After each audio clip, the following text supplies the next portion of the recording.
मंच एक खुला मंच है, आए जब भी चाहे। किशोर मंच एक खुला मंच है, आए जब भी चाहे। हर किशोर को मिलेगा अवसर, खुलती जाए राहें। आए जब भी चाहे, आए जब भी चाहे, आए जब भी चाहे, आए जब भी चाहे। हो कला सामाजिक ज्ञान, भाषा गणित या हो विज्ञान, कठिन नहीं है विषय कोई भी, करो जरा सा ध्यान। हो कला सामाजिक ज्ञान, भाषा गणित या हो विज्ञान, कठिन नहीं है विषय कोई भी, करो जरा सा ध्यान। ये है किशोर मंच।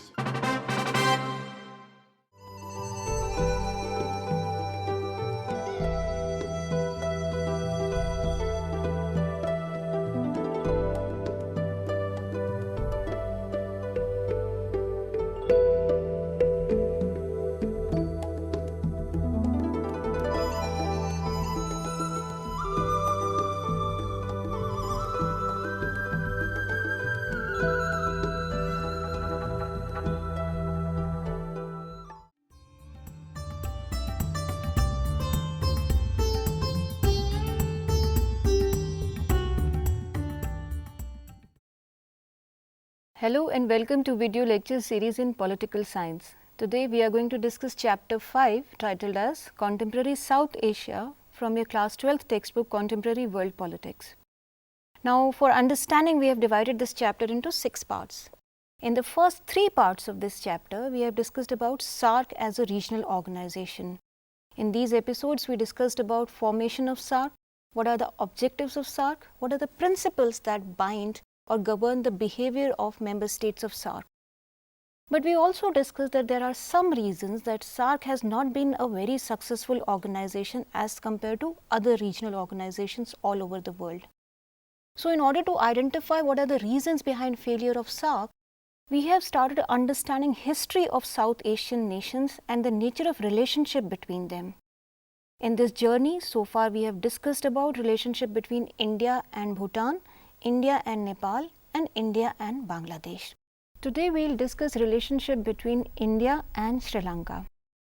Now as you can see, Sri Lanka lies in the southernmost part of this South Asian subcontinent.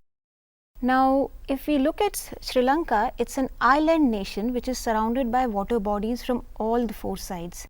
And the water body that runs between India and Sri Lanka is Gulf of Mannar. And India is the nearest neighbor of Sri Lanka.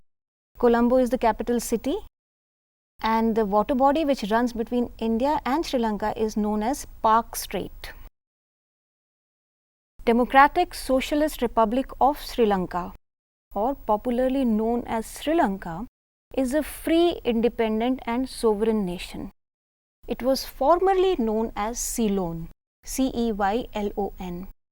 Sri Lanka is a small country. As per the estimates made in 2011, it had a population of 20.3 million people. Sri Lanka is a republic and a unitary state governed by the presidential form of system. The legislative power in the country is exercised by a parliament that is elected through universal franchise on proportional representation basis.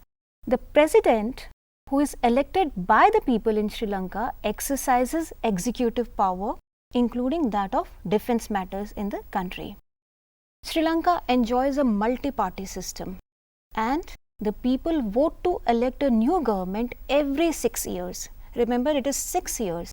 Sri Lanka happens to be only couple of or 5-6 of countries in the world that elect their government for 6 years rather than routinely 4 or 5 years.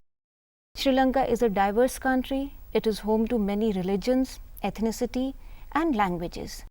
The official language of Sri Lanka is Sinhala, but Tamil is also widely spoken throughout Sri Lanka. The majority of population is of Sinhalese people, which is approximately 74% of the total population. Other ethnic groups in Sri Lanka are Sri Lankan Tamils, Indian Tamils, Moors and Malays. Although Sri Lanka is a multi-religious country, Buddhists constitute the majority, around 70% of the people practicing Buddhism. Other religious groups are Hindus, which are approximately 15.5% of total population, and Muslims and Christians, both constituting around 7.5% of the total population. Sri Lanka is primarily an agricultural country. The main crop that is grown in Sri Lanka is rice. And with rich production of rice, the country is almost self-sufficient to take care of the food needs of the Sri Lankan people. Tea, rubber, coconut are other important cash crops which are mainly produced in order to export. Tea is one of the foremost products being exported from Sri Lanka to rest of the world. And Sri Lanka is also one of the major exporters of precious and semi-precious stones all over the world. A large number of Sri Lankans are working abroad also. They have migrated to many countries including the Middle East or the Gulf countries, and they have contributed hugely towards the foreign exchange reserves of the country. How? The people, those who migrate outside, they send money back to their families, which is called as remittance, and in this way the home country gets large amount of foreign exchange reserves. In the last 3 decades, tourism has also emerged an important industry in Sri Lanka, and there has also been a registered growth. There has also been a rapid growth in the manufacturing industries, exporting goods like petroleum products, leather goods, ready-made garments and electronic equipment of late has become the major exports from Sri Lanka. Sri Lanka has been involved in international affairs in a very positive manner. It has been very active in international engagements, such as Sri Lanka is a founding member of SAARC, Sri Lanka is a member of United Nations and of the G77 group. Sri Lanka is also one of the Commonwealth nations and was part of non-aligned movements as well. Sri Lanka gained independence from colonial rule on 4th of February 1948. Since its independence, it has been a functional democracy. Unlike Nepal, Bangladesh, Pakistan, Sri Lanka did not face threat from monarchy or military rule, but Sri Lanka suffered acute instability due to severe ethnic conflict and demand for a separate state or secession by one of the regions in the country. Now let us try to understand the reasons behind or the background behind this conflict. After independence, the socio-economic, political and institutional structures in Sri Lanka were dominated by the Sinhalese people who were in the majority in Sri Lanka. Now the Tamils who had migrated from India and were settled in Sri Lanka, they were marginalized and sidelined. The Sinhala nationalists wanted to restrict Tamil migration from India and were not in favor of giving them concessions, that is, giving more rights to people from Tamil origin. They maintained that Sri Lanka belongs to Sinhalese people only. The exclusion and marginalization of Tamils in everyday life and neglect of their concerns led to rise of militant Tamil nationalism. The LTTE, which is also known as the Liberation Tigers of Tamil Eelam, had been fighting an armed struggle and demanding a separate country for Tamils for a long period of time. The northeastern part of Sri Lanka was under their control for a long, more than 2-3 decades. The Sri Lankan army had to capture these areas back.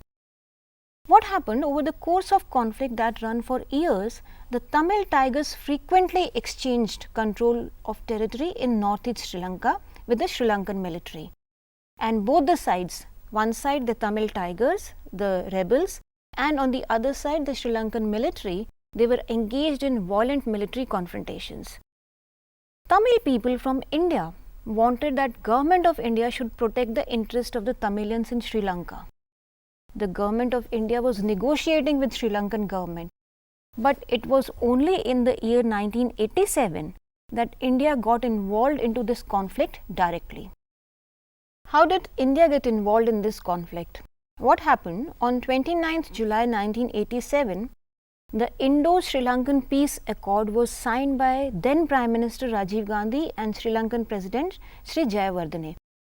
In this accord, many of the demands of the Tamil rebels were agreed to and concessions were given to them. At the same time, India also decided or agreed to establish order in the north and east of Sri Lanka by sending troops to stabilize relationship between rebels and the Sri Lankan government. India agreed to stop providing assistance to Tamil rebels also. Now, as decided in the Indo-Sri Lankan Peace Accord, India sent IPKF, which was Indian Peacekeeping Force. It was deployed in the northern Sri Lanka to stabilize the region by combating or neutralizing the LTTE. India sent peacekeeping force and eventually there was a fight between Indian army and the Tamil insurgents. The Tamil rebels did not like Indians standing and fighting against them because they thought that they were of Indian origin. And even the Sri Lankans did not like because they thought it to be an intervention of India in their internal affairs. 2 years later, in 1989, the IPKF pulled out of Sri Lanka. It came back or withdrew from Sri Lanka without achieving its objectives of restoring peace in the island nation. Some international agencies and nations also mediated between the conflicting party to bring an end to the conflict, such as Norway and Iceland played an important role to negotiate between the two groups. There were many rounds of talks held between the government of Sri Lanka and the Tamil rebels, but unfortunately all of them failed. At the beginning of the final round of peace talks that happened in year 2002, 15,000 square kilometer of area was then under the control of Tamil Tigers. In fact, they ran a virtually mini state in the northern part of Sri Lanka. After the breakdown of peace process in 2006, the Sri Lankan military launched a massive offensive against the Tigers. They defeated the LTTE military and brought the entire country under their control. The violence that had continued for 25 years but was looking to come to an end. In January 2008, government of Sri Lanka again launched a major attack after pulling out of 2002 ceasefire agreement. That is, government of Sri Lanka has entered into an agreement with LTTE that they will not fire against each other, but the Sri Lankan government pulled out of the ceasefire agreement.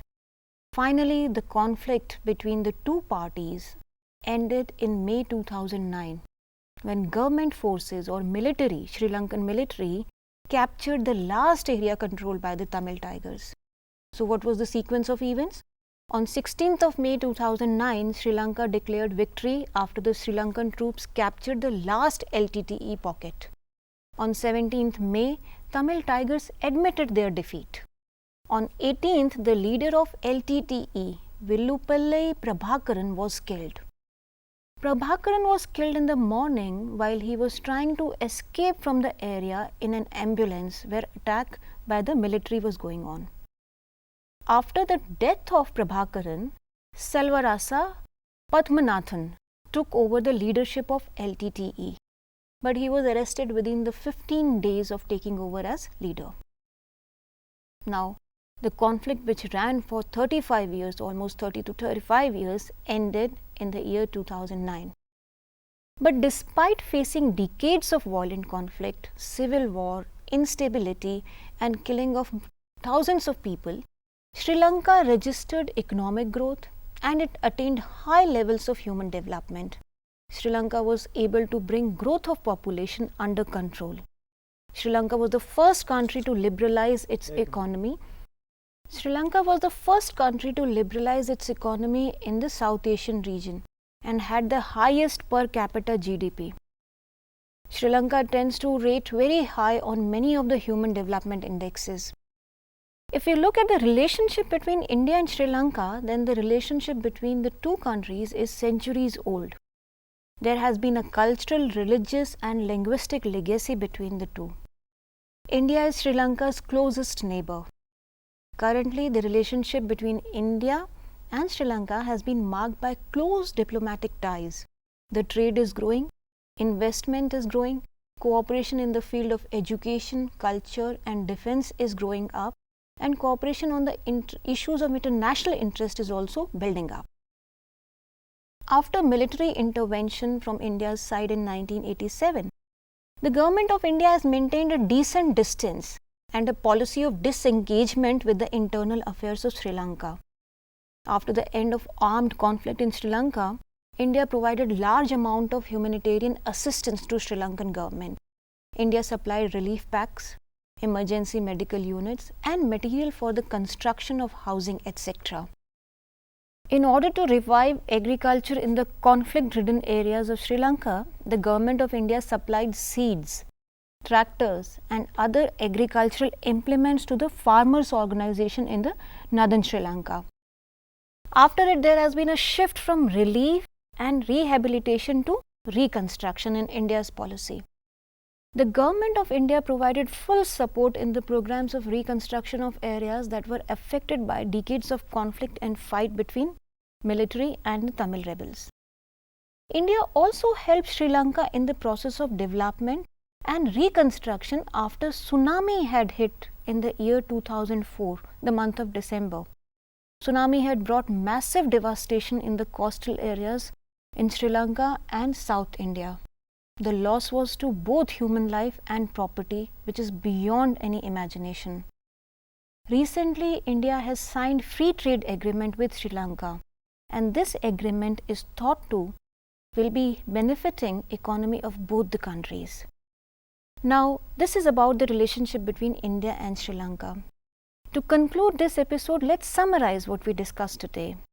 In this particular part of the chapter, we discussed about one of our neighbors in South along with the other South Asian countries, that is Sri Lanka. We discussed about the main features of the nation, that is Sri Lankan nation, its demography, religious composition, population, its geographical terrains and economy.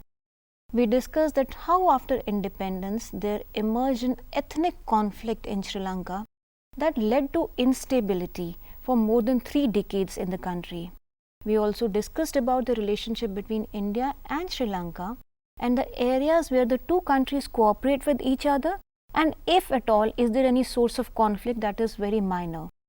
In the next part of this chapter, we will discuss about yet another country, that is the Maldives, and democracy in Pakistan and the relationship between India and Maldives and India and Pakistan. Till then, you can enjoy reading this part of the chapter. Thank you.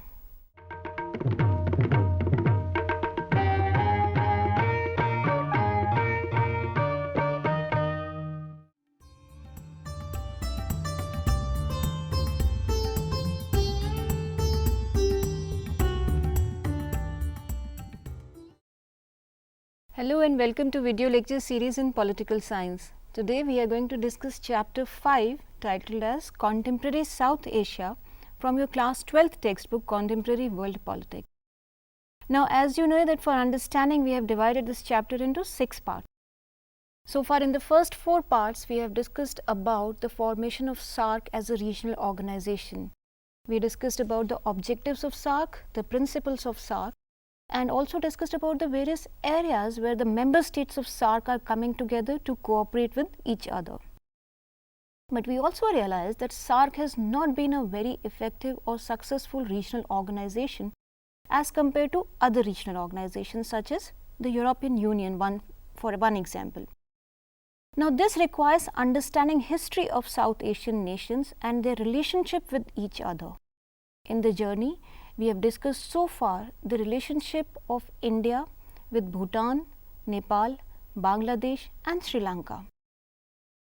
Today we will discuss relationship between India and the Maldives, and we will also begin understanding about one of our neighbors, Pakistan. But for the beginning, let's start with the Maldives. Now, the Maldives, officially the Republic of the Maldives, is also referred to as Maldive Islands. It is an island nation in the Indian Ocean and Arabian Sea area. The name Maldives is derived from Sanskrit word having two parts, Mala, which means the garland, and Dweep, which means the island. And together this Mala and Dweep, that is garland and island, makes it the Maldives. As you can see in the picture, the island looks like a garland. The Maldives is the smallest country in South Asia, both in terms of population and land area. And you will be surprised to know its total area is less than 300 square kilometers, and it stands to only 298 square kilometer. And as per the estimates of 2012, the population of Maldives is around 3.5 lakhs only. As you can see in the map, the island nation is located in the southwestern part of Indian Ocean and southern part of India. Maldives was a sultanate for a long period of time, since the 12th century, but it became a British protectorate in 1887. What is a protectorate? A protectorate is defined as an autonomous territory that is protected diplomatically or militarily against third party by a stronger state or entity. So, Maldives became a protectorate of British Empire in the year 1887. Maldives gained independence in 1965 and it became a republic in the year 1968, 3 years after its independence. And India was first among all the countries to recognize Maldives after its independence in 1965. In 1968, Maldives became a representative democratic republic headed by the president. In 1968 only, a referendum approved a constitution and Maldives became a republic with executive, legislative and judicial branches of the government. Ibrahim Nasir became the first president and later followed by Gayoom. Now, interestingly, Gayoom, we need to know more about President Maumoon Abdul Gayoom, because Gayoom dominated the political scene of Maldives for over 30 years. President Gayoom got elected 6 times successively by a single party referendum. But there were widespread protests against the government and the style of functioning held by Gayoom. As a result of political demonstrations in August 2003 in the capital city of Male, President Gayoom and his government pledged to initiate or start process of liberalization and bring democratic reforms, including making a more representative political system and expanding the political freedom for people.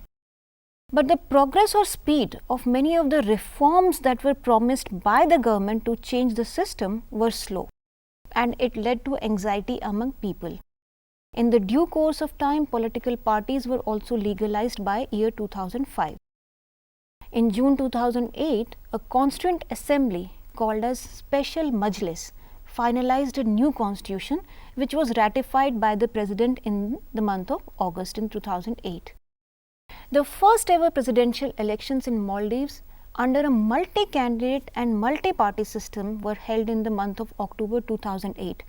Remember, before this, there were single party referendums in which Gayoom continued to become president one after another term for consecutively 6 times. In this election, Gayoom was defeated in a runoff poll by Mohammad Nasheed. He was a political activist who had been jailed several years earlier by the former regime. And here you can see in the picture Mohammad Nasheed. Now, Nasheed got elected in year 2008 in country's first democratic presidential elections. President Nasheed faced a number of challenges, including a need to strengthen democracy, the problem of economic development, combating poverty, and many other social problems like drug abuse, etc. In the month of February 2012, Nasheed had to resign after there was a widespread protest running for weeks because Nasheed has sacked a top judge. Now, why did he sack it? Nasheed resigned after mass protest organized by the opposition groups against his decision to sack Justice Abdullah Muhammad, the head of the criminal court, on January 16th. Nasheed had ordered Muhammad to be arrested by the military. Why did he order the military to arrest him? Because he did not investigate past corruption and human rights cases against the members of the former government, which was headed by Gayoom. Later, Nasheed had to resign from the post of the president. Nasheed handed over power to Vice President Mohammad Wahid Hassan Maniko. In the middle of 2012, a commission of national inquiry was set up by the government to probe events leading to Nasheed's resignation. Though the commission found no evidence of a coup, the report recommended that the need to strengthen the country's democratic institutions to avoid any such emergency in future must be taken care of. Now, apart from this, the officials from Maldives have played a prominent role in the international climate change discussions, because Maldives is an island nation and due to low elevation there is a threat from sea level rise due to global warming. Officials from Maldives have also been very active on the UN Human Rights Council, United Nations Human Rights Council, and in many other international forums. And they have been working well in encouraging regional cooperation among various countries, particularly between India and Pakistan. If we look at the relationship between India and the Maldives, the relationship between the two nations is close, cordial, and multidimensional in nature. India and Maldives share ethnic, linguistic, cultural, religious, and commercial links with each other. Both the countries have consistently supported each other in multilateral forums such as the United Nations, the Commonwealth, the NAM, and the SAARC. India offers immense assistance to Maldives for the process of development. India and Maldives have signed a comprehensive trade agreement in the year 1981. And the total trade between the two nations is close to 7.10 billion rupees per year, and it has been consistently rising. In fact, in the year 2007, the total trade between the two was 3.77 billion only, but it has almost doubled in the last 7-8 years. Relations between the two countries have been friendly and very close in the matters of economic and military cooperation and strategic issues as well. You will be surprised to know the State Bank of India has contributed more than 500 million US dollar to foster the economic expansion of the Maldives region. In November 1988, when some Tamil mercenaries had attacked Maldives, the Indian government responded quickly to help the people. Indian Air Force and Navy swung into action and reacted quickly to stop the attack by Tamil mercenaries. India has contributed towards the development of island nation in a massive way. It has helped Maldives in promotion of tourism, education sector, fisheries and infrastructure. Now this is about relationship between India and Maldives in brief. Now let us turn towards northwest and discuss our relationship with yet another but a very significant neighbor in our north, which is Pakistan. We all know about Pakistan and we know that what kind of relationship India shares with Pakistan. In this part of the chapter, we will discuss about the process and struggle of establishing democracy in Pakistan and what are the particular areas where India and Pakistan cooperate with each other and what are the areas where the two countries have conflict or strained relationships with each other. Because the relationship between India and Pakistan has been the deciding factor in the politics in South Asia, in Asian region and even at the global level to some extent. Now let's begin understanding the nation first and then the relationship between the nation, that is Pakistan and India. Pakistan, officially also known as Islamic Republic of Pakistan, is a sovereign country in South Asia. Pakistan is the 36th largest country in the world in terms of area. Pakistan came into existence in 1947 as an independent nation after partition of India into two territories, India and Pakistan, and the territory of Pakistan was further divided into East and West Pakistan, marked for the Muslims from the regions in the east and west of Indian subcontinent, where there was a Muslim majority among population. If you look at this map, Pakistan falls on the west side of India, that is northwest side of India, which is shown blue in color. And if you take a look carefully, Bangladesh, which is on the east side of India, which is landlocked from three sides of Indian territory, is shown in yellow color. Now, Bangladesh prior to 1971 was part of Pakistan and it was known as East Pakistan, and Bangladesh gained an independence in the year 1971. Now, this is a detailed map of a political map of Pakistan, showing the major cities and the capital city of Islamabad. The territory that now constitutes Pakistan was home for many ancient cultures and empires and civilizations. These are as ancient as Neolithic and the Bronze Age, Indus Valley civilization. Many kingdoms ruled this territory, including the Mauryan Empire, the Mughal Empire, the British and many other well-known empires. Pakistan is surrounded by India on the east side and Afghanistan on the west side.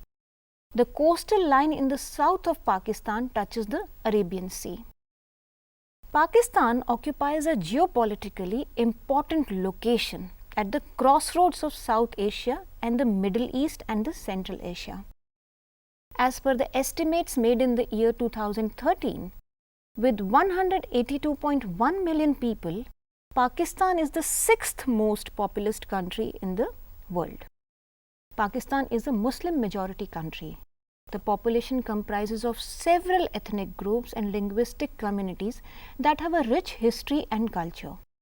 Urdu is the national language understood by majority of people in Pakistan. However, more than 60 languages are spoken, including a large number of provincial languages. Let us look at some of the important languages. These are Punjabi. Pashto is the provincial language of Khyber Pakhtunkhwa. Sindhi is the provincial language of Sindh, and Balochi is dominant in Balochistan. English is the official language used in official business. It is used in government departments and for legal contracts. So this is in brief about Pakistan. But what has been the nature of its politics? What has been the status of democracy? How far democracy has been stable and peaceful? We'll discuss about all these issues in the next and concluding part of this chapter. So to conclude, let's summarize what we discussed in this part of the chapter. Today we discussed about the nature of politics in the island nation of the Maldives. We discussed about its struggle for establishment of democracy. We discussed about the recent political controversies and the relationship between India and the Maldives.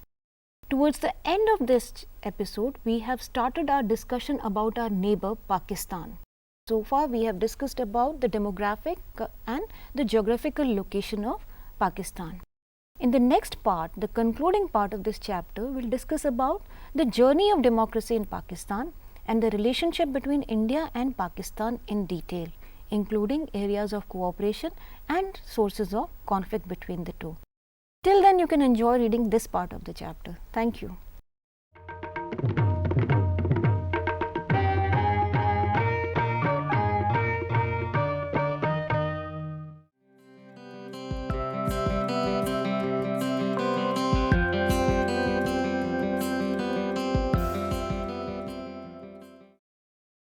Dear children, till now under the chapter Human Settlements, we have discussed about the rural settlements, the factors affecting the rural settlements and the types of the rural settlements. And now we will be talking about the urban settlements. What are the urban settlements? They are much larger than the rural settlement. Towns are very compact than the villages, and urban people are largely engaged in secondary and tertiary activities. Towns and cities, they provide goods and services to the surrounding rural areas, and in turn they receive the food and raw materials from them. Towns and cities are generally closely connected to the rural areas. Now, we will be talking about the types of the towns. Generally, there are two types of the towns. One is statutory towns and number two, census towns. Now, children, what are the statutory towns? All the places which have municipality or corporation, cantonment board or notified town area committee, they are all known as statutory towns. Now, what are the census towns? All other places which satisfy the following criteria. Number one, the minimum of 5,000 of the population in that area. Number two, at least 75% of the male working population should be engaged in non-agricultural activities. And the last criteria is the density of population should be at least 400 people per square kilometer. Then only the town will be known as a census town. Now, we talk about the urbanization of India. India has a long history of urbanization. Urbanization has increased 11-fold from 1901 to 2001. The percentage of the urban population to the total population also increased from 10.84 to 27.78 during the same period. Now, look at the screens, children, and you will see the trends of urbanization from 1901 to 2001. There are the two columns besides the census years. If you just see the table, the first column tells you about the percentage of the total population, and the second column tells you about the growth of the population in that particular census year. So, from 9001 to 2001, the percentage of the total population increased from 10.84 to 27.84, which is quite a heavy increase in the population. The phenomenal growth of urbanization in India is the result of the large scale of migration of the rural people to urban areas. Children, you must be remembering under the chapter migration, we discussed about the streams of migration, and one of the streams we talked about was from rural to urban areas, which is very common in India these days, and that is how the urbanization in India is increasing. Growth of cities involves two processes. One is the enlargement of the urban centers, and number two, the emergence of the new towns. Now, we talk about the different bases of classification of the urban settlements. So, there are two bases. One, the size of urban towns, and number two, the functions of the towns, because the cities, they are known by either the size or the function it is important for. Towns and cities based on population size. Towns with less than 1 lakh population, city with more than 1 lakh population, and the metropolitan city, as already we have discussed, the population varies between 1 to 5 million, and the urban agglomeration. So, that means agglomeration where we have the urban outgrowth of the city. Look at the screens, and this will tell you about the class-wise number of towns and cities, because the cities, they are classified into 6 types: 1, 2, 3, 4, 5 and 6. So, these types, they are based on the size of population. If you look at the table from the down, you will find that class 6 cities, they have the population less than 5,000. And if you look up at the first type of the cities where the population is 1 lakh and above. So, that means this is how the types of the towns, they are classified on the basis of the population number. So, you can see at the screens and read the number for the various classes of the towns. So, this is a statistical representation of the distribution of urban population. This shows that class 1 cities is the cities where we have the maximum percentage of the urban population. So, that means 61% population. And class 6 cities, they have only 0.3% of the urban population. So, these cities, class 6 cities, we have just seen on the screens.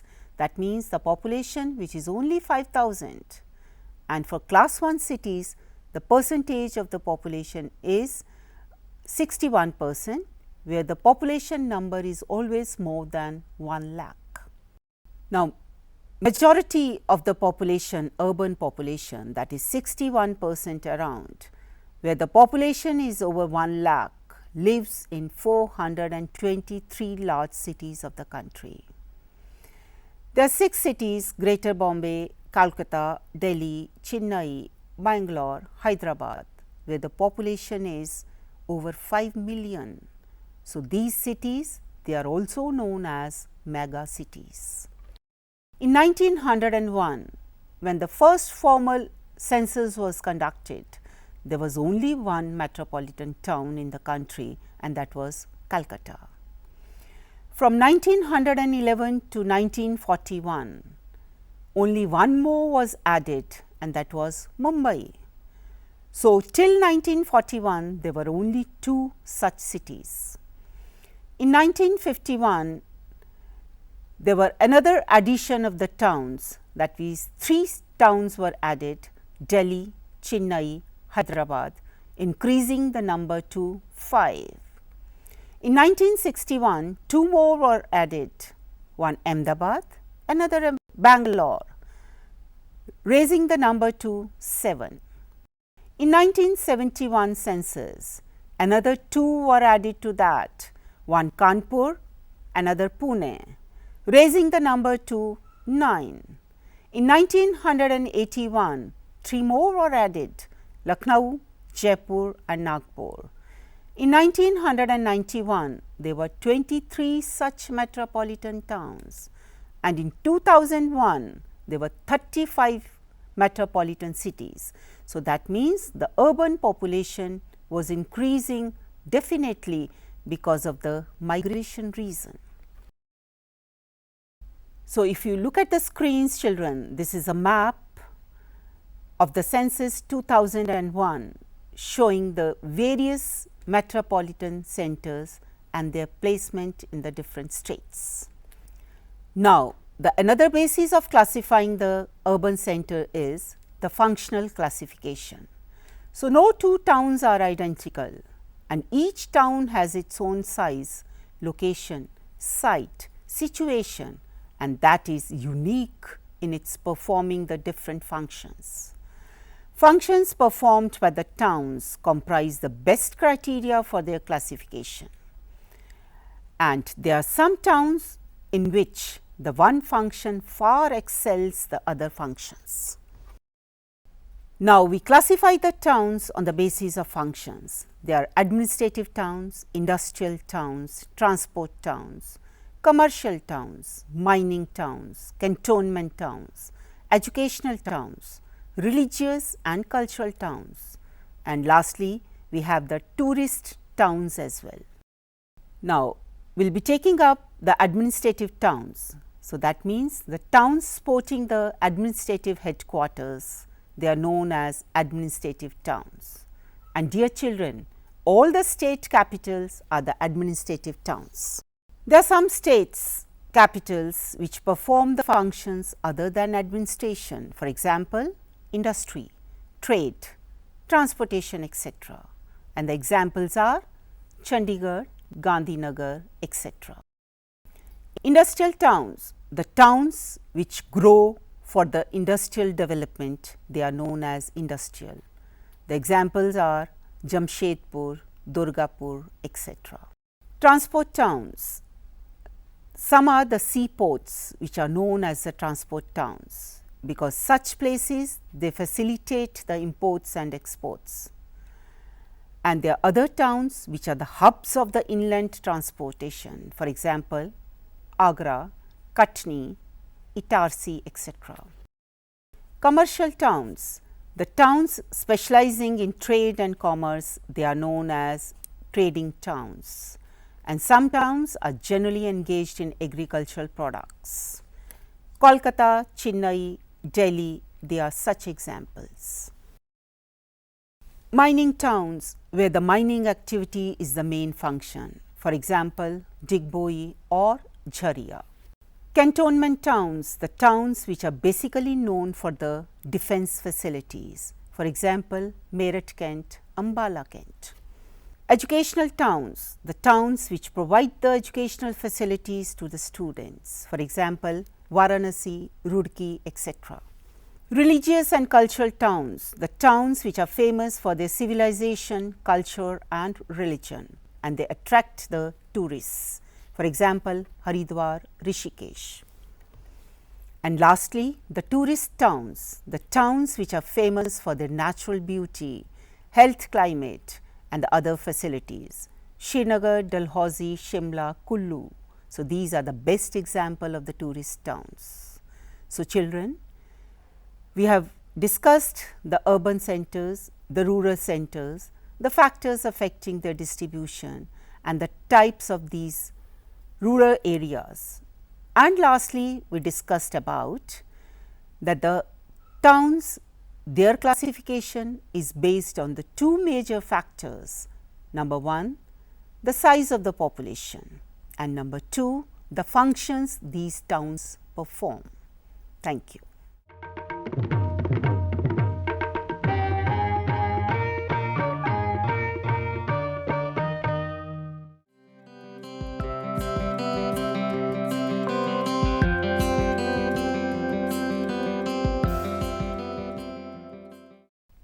Hello viewers, I am Anita Narula, postgraduate teacher geography from Kendriya Vidyalaya Air Force Station, Gurgaon. The chapter I am going to take up today is for the students of class 12 from their geography book, India, People and Economy, and the name of the chapter is Land Resources and Agriculture. So, dear children, in this chapter we will be discussing about what are the different uses of land and what different crops do we grow in under the different conditions in India. So, first we talk about that what different purposes for the land is being used in India. So, the question is, what do we understand by the word land use? So, dear children, for the variety of purposes for which the land is used is known as land use. Now, I must mention that what are those variety of purposes? Agriculture, pasture land, forests, construction of buildings, for construction of dams or the constructions of roads or playground, etc. So, all these are the different uses of land for which the land is being used. Now, the land use records are maintained by land revenue. Reporting area is different from geographical area. So, now we must understand that what is the difference between the reporting area and the geographical area. Dear students, reporting area is calculated by adding the land use categories, and the geographical area is measured by the Survey of India. Now, what are the different land use categories? Forests, land put to non-agricultural uses, barren and wastelands, permanent pastures and the other grazing land, land under grooves, culturable wasteland, current fallow and fallow other than current fallow, and the net area sown. Now, dear students, we will be taking up all these categories one by one. Now, before taking up the categories, I would like to show you this visual. This visual shows the changes in the land use categories in India for the year 1960-61 and 2002 and 3. So, this is a multiple bar diagram showing the two different years under the different categories. So, on the visual you can see that the forest land has increased for the last these 40 to 42 years. So, the another category where there is an increase is the area under the non-agricultural use. So, when we say that the area under the non-agricultural use has increased, so that means we must think about that the types of activities the Indian people are taking up these days is also they are shifting from primary to secondary or tertiary activities. The fall in the certain categories for these years, you can look at the visual. If you see the permanent pasture land that has reduced in the year 2002 in comparison to the year 1960-61. And another, if we take up the cultivable wasteland has also reduced. So, children, you must think about that what can be the reason for the decrease in the percentage of the land under the wasteland. So, that means we are taking up all the efforts to improve the barren lands and bring that land under agriculture. So, first we take up the forest land. Now, what is the forest land? The area classified as forest is that area which the government has identified and demarcated for the forest growth. And dear children, India has 23% of the land under the forest land. Now, next land use category is land put to non-agricultural uses. So, what are the non-agricultural uses, children? You must be knowing that the area besides the agricultural land where we are growing the crops, all other uses are non-agricultural uses. For example, the villages, the towns, roads, railways or industries, they are all under the non-agricultural uses. This area is likely to increase as the secondary and the tertiary activities expand and the relative importance of agriculture is reduced, because in India now the trend, if we see that the people are shifting from the rural areas to urban areas in search of the better employment opportunities. So, that means we are shifting from the agricultural activities to non-agricultural activities, and those activities they are known as the secondary or tertiary activities. Next land use category is barren and wasteland. So, this category covers all the barren and uncultivated lands.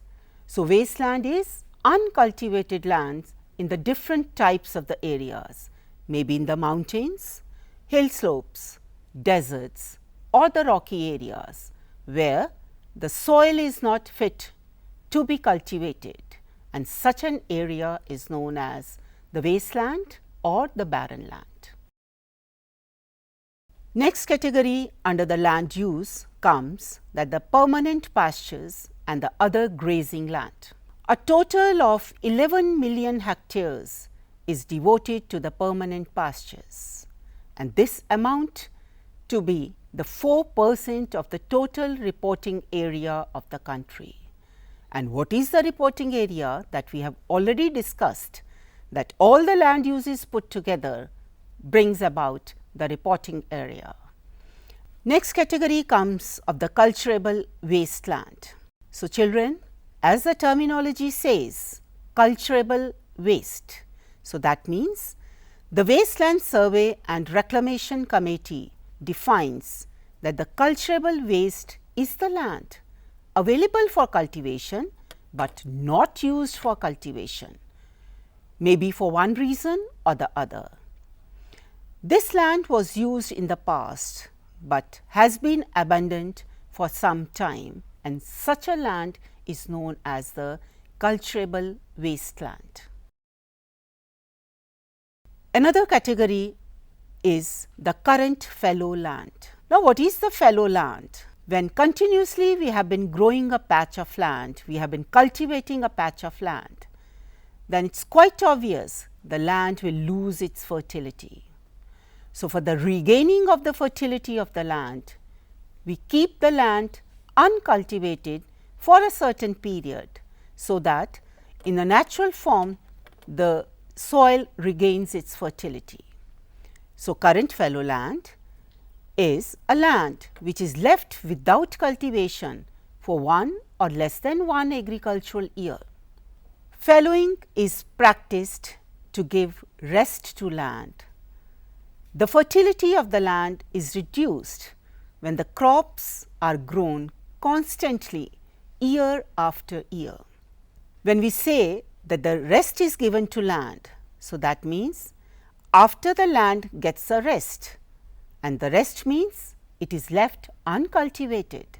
So, that means the land recoups the lost fertility through the natural process, and such a land is known as current fallow land.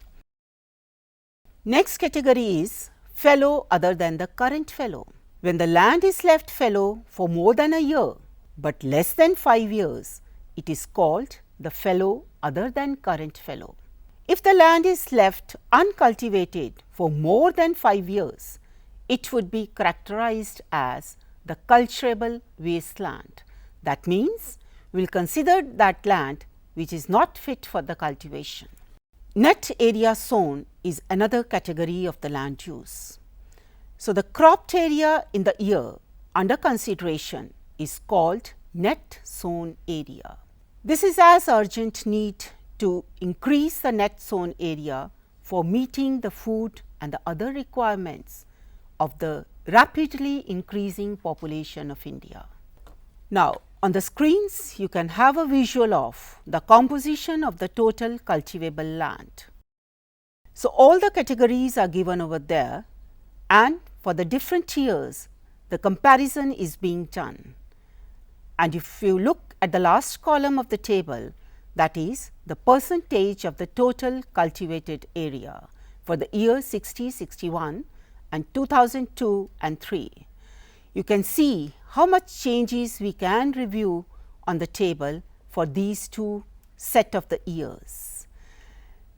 Under the cultivable wasteland, you see that there is a downward trend in the percentage of area, which is a good sign for the country like India, where we have the shortage of the land for the agriculture. So, this trend shows that how with the passage of time our land use changes and the uses of the land that change according to the requirement. Now, land use changes due to the changes in the economic activities, and when we say the economic activities, it may be the size of economy, the composition of economy and the pressure of agriculture on land. Now, we will be taking up all these three factors separately. One is the size of economy. The size of economies is measured in terms of the value of goods and services that grow over the period of time. This may be caused because of increase in population, improvement in income levels, or the advancement of technology. Second factor is the composition of the economy. Economy is composed of the different types of activities, primary, secondary and tertiary. And secondary and tertiary activities grow much faster than the primary activities. And this process leads to the shift of land from agricultural to non-agricultural use. Third is the pressure of agriculture on land. Pressure of agriculture on land remains the same, although the contribution of agriculture reduces with time, because there is a change in the set of the mind of the people, because the activities also change. What is the common property resources? Resources we divide under two heads, private and common property resources. Private, which is owned by the individual or the group of individuals, and the common property resources are owned by the state and is used by the community. And the examples are forest land, pasture land, village water and water bodies, etc. And the last part which I will be taking up for this section of the chapter is the intensity of cropping, which is very important because we have the shortage of land and we have to improve the intensity of cropping. So, it refers to the number of crops raised on a field during an agricultural year. So, now the question is, how do we calculate it? So, this is the total cropped area divided by net sown area multiplied by 100. So, this is how we calculate the intensity of cropping. So, dear children, right now we have discussed about that what is the land use, what are the categories of land use under which the land is put, and we also talked about the property which is owned by the private people and the property which is owned under the common property resource. And as the need of the hour is that we must improve the intensity of cropping from the same limited amount of the land, and we have discussed that what is the intensity of cropping. And in the continuation of the chapter, we will be talking about the different agricultural crops. Thank you.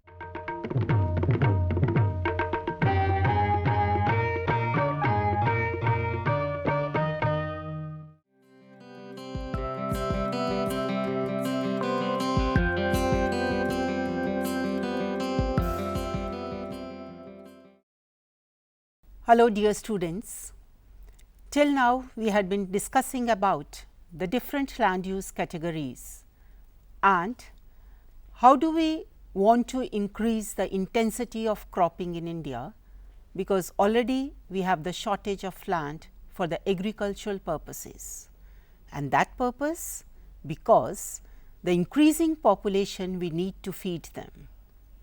So, we discussed that how we can increase the intensity of cropping, and now in this chapter we will be discussing about the various cropping seasons in India and the different types of crops which are grown under these seasons.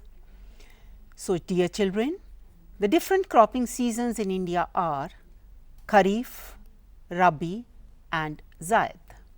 So, first we take up that what is Kharif.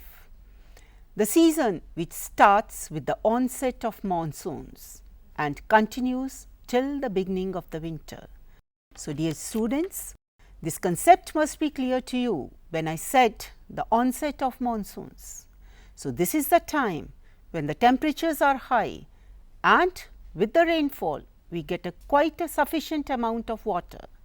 So, that means the crops which will come under this category of the cropping seasons must be those crops which require high amount of water and high amount of temperature.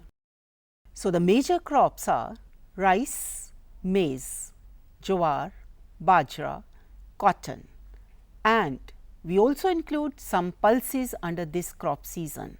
For example, we talk about moong dal, urad dal, and groundnuts are also grown under this Kharif season. Now, the second season we take up, that is the Rabi season. So, Rabi season is the season which starts with the beginning of the winter and continues till the end of the winter or the beginning of the summer season. And the crops which come under this season are wheat, barley, gram, oil seeds, etc. So, children, the difference between the Kharif and Rabi must be clear to you. Kharif with the onset of monsoons and Rabi in the beginning of the winter when we start the sowing of the crops. That season is known as Rabi season. Now, the third season, which is known as Zaid. So, this is basically, children, is the season which falls between the Kharif and Rabi. So, that means when we harvest the Kharif crops and we have not yet started with the sowing of the Rabi crops. So, that season which falls between the two is known as the Zaid season. So, some seeds of the pulses have been evolved which can be successfully grown in the summer season. So, besides the early ripening variety of the pulses, we have few other crops which we grow like watermelon, muskmelon, cucumber, etc. So, these are the crops which we grow between the two seasons, the Kharif and the Rabi. Now, we take up the types of farming. So, when we say the types of farming, we will be talking about the types which are based on the irrigational methods, because in India the rainfall is not sufficient. So, we have to depend upon the irrigational methods. So, the farming is classified as irrigated and rain fed. So, rain fed means that is depending upon the main source of moisture.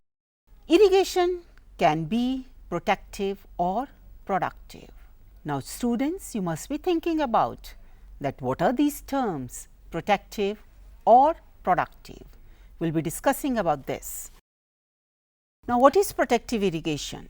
It helps in the protection of crops from the adverse effects of moisture deficiency, which acts as a supplementary source of water in addition to the rainfall. Productive irrigation, it is different from protective irrigation in the sense it is meant to provide the sufficient amount of moisture in cropping season to achieve the high productivity. As right now we were discussing about few crops which require high amount of moisture, and if we do not have the sufficient amount of rainfall, that means we have to depend upon the irrigation, and that too the productive irrigation. Now, the classification of the rain fed farming. So, that means the crops which are basically dependent upon the rainfall. Under that category, we divide the farming into two types. One is the dry land farming, another the wetland farming. And as the name suggests, the entire classification is based on the moisture which the soil receives, and that is through the rainfall. Dry land farming is the farming which is done on the areas where the amount of rainfall is not sufficient. So, when we say not sufficient, so that means children, if the rainfall is less than 75 centimeters, so that means in those areas the farming is known as dry land farming. And for your information, about 1/3 of the area in India comes under this category. So, this category means where we are going for the dry land farming. So, that means the areas where we do not receive sufficient amount of the rainfall. In dry land farming, it is necessary to conserve the rainwater, and especially you must be knowing in the state of Rajasthan, when we irrigate the field, we use the sprinklers. That concept you must have noticed somewhere on the TVs or somewhere in the other serials which you watch. There they use the sprinklers so that the less water is wasted while we are irrigating the land. Now, when we talk about the wetland farming, so the areas where the amount of rainfall is more than 75 centimeters, those areas they go for the wetland farming. In these areas, more water is available in rainy season than it is required by the crops. And naturally, in these areas, the crops which will be grown will be those crops which require high amount of water. For example, we talk about jute, rice, sugarcane. So, these are the basic crops which are grown under the wetland farming.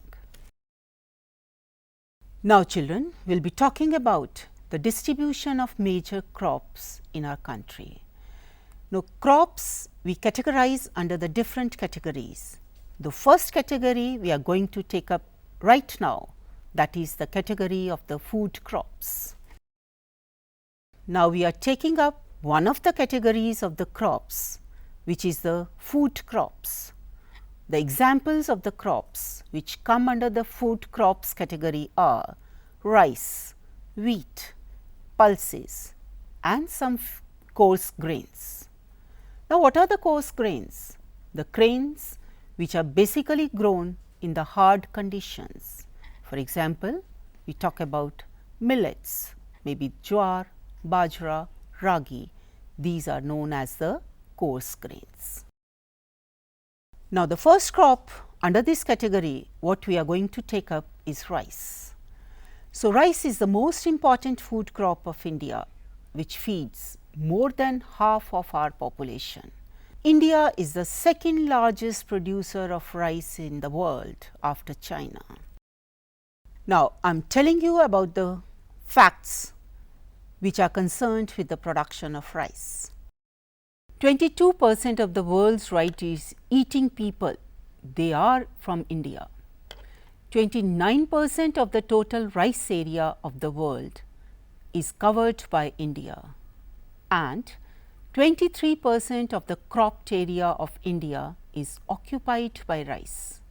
And surprisingly, children, there are around 3,000 varieties of rice which are grown in India, because India is a vast land with the different agroclimatic conditions. Now, the few conditions which are required for the production of rice, that is, it is a tropical plant. So, when I say tropical, so children, you must be knowing tropical means the high temperature and high humidity requirement for the crop.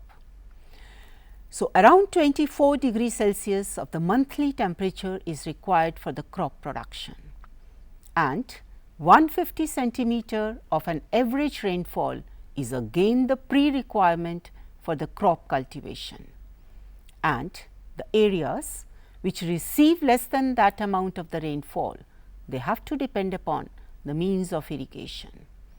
And the soil required for the crop is deep fertile clay or loamy soil. And children, you must be knowing that clay has the character or the feature of retaining the moisture for a long time. So, that is why this soil is used for the rice cultivation. It is a predominant crop in the floodplain areas and the river deltas, and the reason being, these areas we have sufficient amount of the water, and this crop is labor intensive. Children, you must have seen on the roadside, if you have travelled, that in the paddy fields or the rice fields you so call, you must be watching the ladies or the children working while transplanting the paddy in the fields. So, that means this is a work which is not done by the machines. So, it is a labor intensive crop. So, in the areas where plenty of population we have, they go for the production of rice, because we get the cheap labor in those areas. In certain parts of West Bengal, Assam, Bihar, Odisha, Tamil Nadu, we have 2 to 3 crops of the rice obtained in a single year, and that is the reason for that is we have plenty of water in these areas. And in West Bengal, the 3 crops in a year which we grow of the rice, they are named as Os, Aman and Boro. These are the 3 qualities of rice which we grow in a year in West Bengal. So, children, look at the map. It shows that these shaded states are the states which go for the production of rice. You can see the whole of the eastern coastal area of India, plus few states on the western side as well, which go for the production of rice, and the whole of the northern plain, which is known as Indo-Gangetic plain, starting from Punjab, Haryana, the whole of UP, Bihar, West Bengal. So, all these states, they grow the rice cultivation. So, children, till now we have discussed about the major crop seasons in country: dry land, wetland, and under these 2 types of farming, we grow the different types of crop according to the requirement of the crop. Requirement means the climatic conditions requirement for the crop. Then we talked about the different categories of the crops, under which we have only taken up till now the one category of the crops, and that is the food crops. And under that category, one crop only we have discussed till now, and that is the rice, because the majority of the people in the country, they are the rice eaters, and the conditions required for the rice are high humidity and high temperature. And besides that, we have also discussed about the cropping seasons, for example, Kharif, Rabi and Zaid, and rice is the most important crop which comes under the Kharif season. Thank you, children.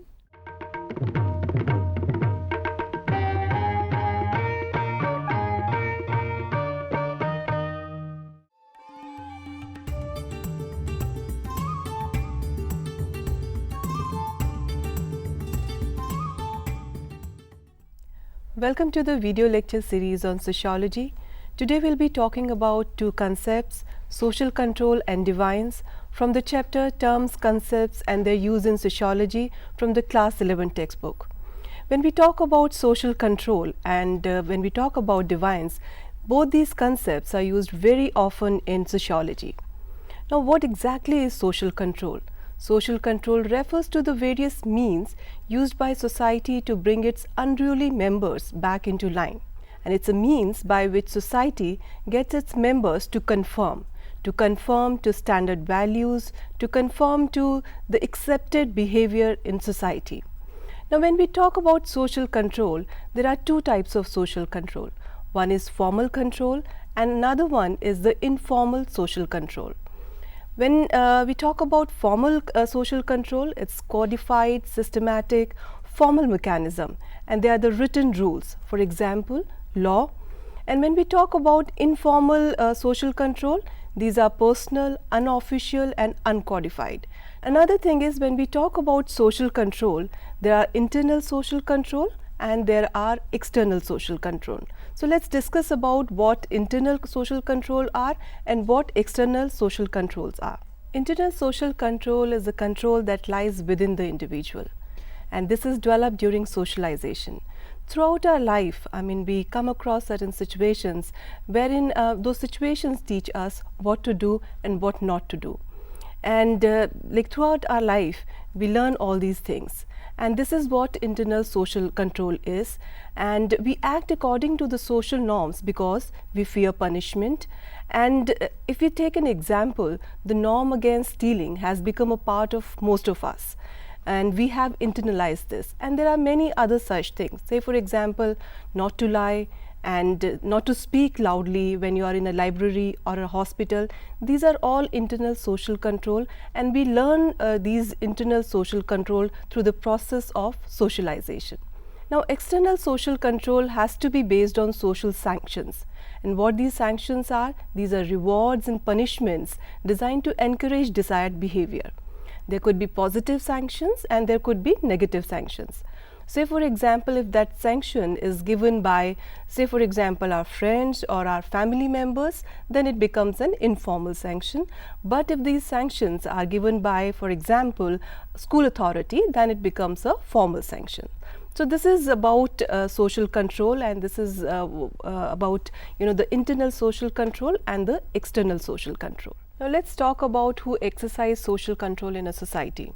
There are a number of systems, there are a number of organizations which exercise social control in any society.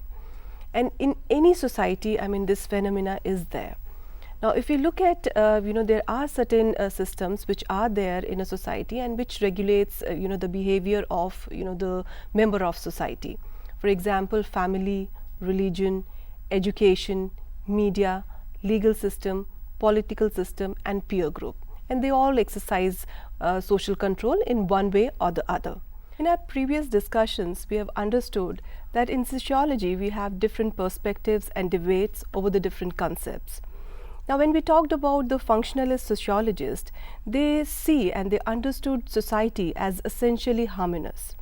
And when we discussed about conflict theorists, they said that the society is unequal, unjust and exploitative. Now, let us apply both these perspectives to the social control. Now, when we look at social control from the functionalist perspective, It says that the social control is use of force to regulate the behavior of the individual or groups, and social control refers to enforcing values and patterns for maintaining order in the society, and it is directed to restrain the deviant behavior of individual or groups on the one hand, and to mitigate tensions and conflicts among individuals and groups to maintain social cohesion. So, if we look at the social control from the functionalist perspective, it is seen as necessary to stability in society. And this is what it says, that when we talk about social control, it is necessary because it brings stability in society. If we look at social control from conflict theory perspective, we look at social control as a mechanism to impose the social control of dominant social classes on the rest of the society.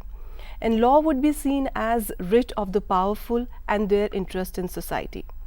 Now, it is very clear to you what is the difference between the social control when we look at it from the functionalist perspective. It says that it's important to have social control. It is important to enforce certain things because we want to have stability in society and because we wanted to have the cohesion in the society. But the conflict theory says that the social control is from the dominant class and for the other classes. So, it actually creates the unrest in the society, and this is the main difference between the functionalist perspective and the conflict theory perspective.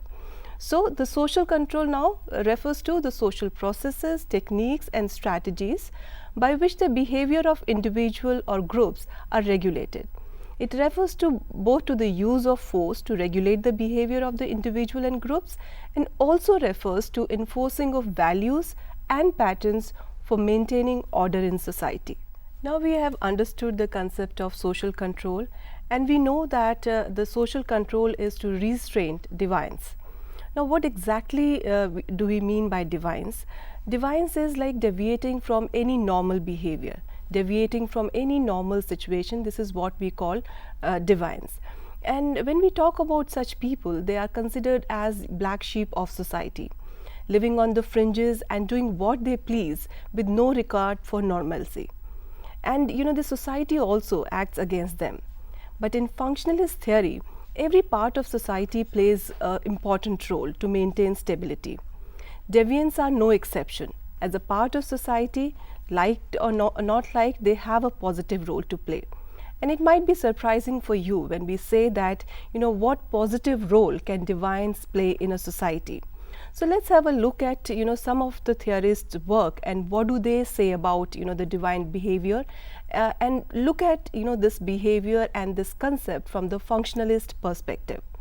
According to Louis Kozer, deviance brings the community together by arousing the community to the consequences of infringements of rule. The deviant acts as a lesson to others, showing what can possibly come from defying the norms. So, this is how it actually benefits the society. Though the deviants are doing something which is not normal, but they are also setting example to the entire society that this could be the consequences of such behavior. According to Amélie Durkheim, crime brings together upright consciences and concentrates them. Durkheim, along with George Herbert, also states that the attitude of hostility towards the lawbreaker has the unique advantage of uniting all members of the community. Deviance alerts the society to the importance of certain norms and defines a group morals. Now, you can take an example. Say, for example, someone is sitting in a library, a group of students, they are sitting in a library and they are studying. And there is one person who is speaking very loudly in the library. So, what happens? Through that particular procedure, the people who are sitting in the library, who are studying, they get together against that person.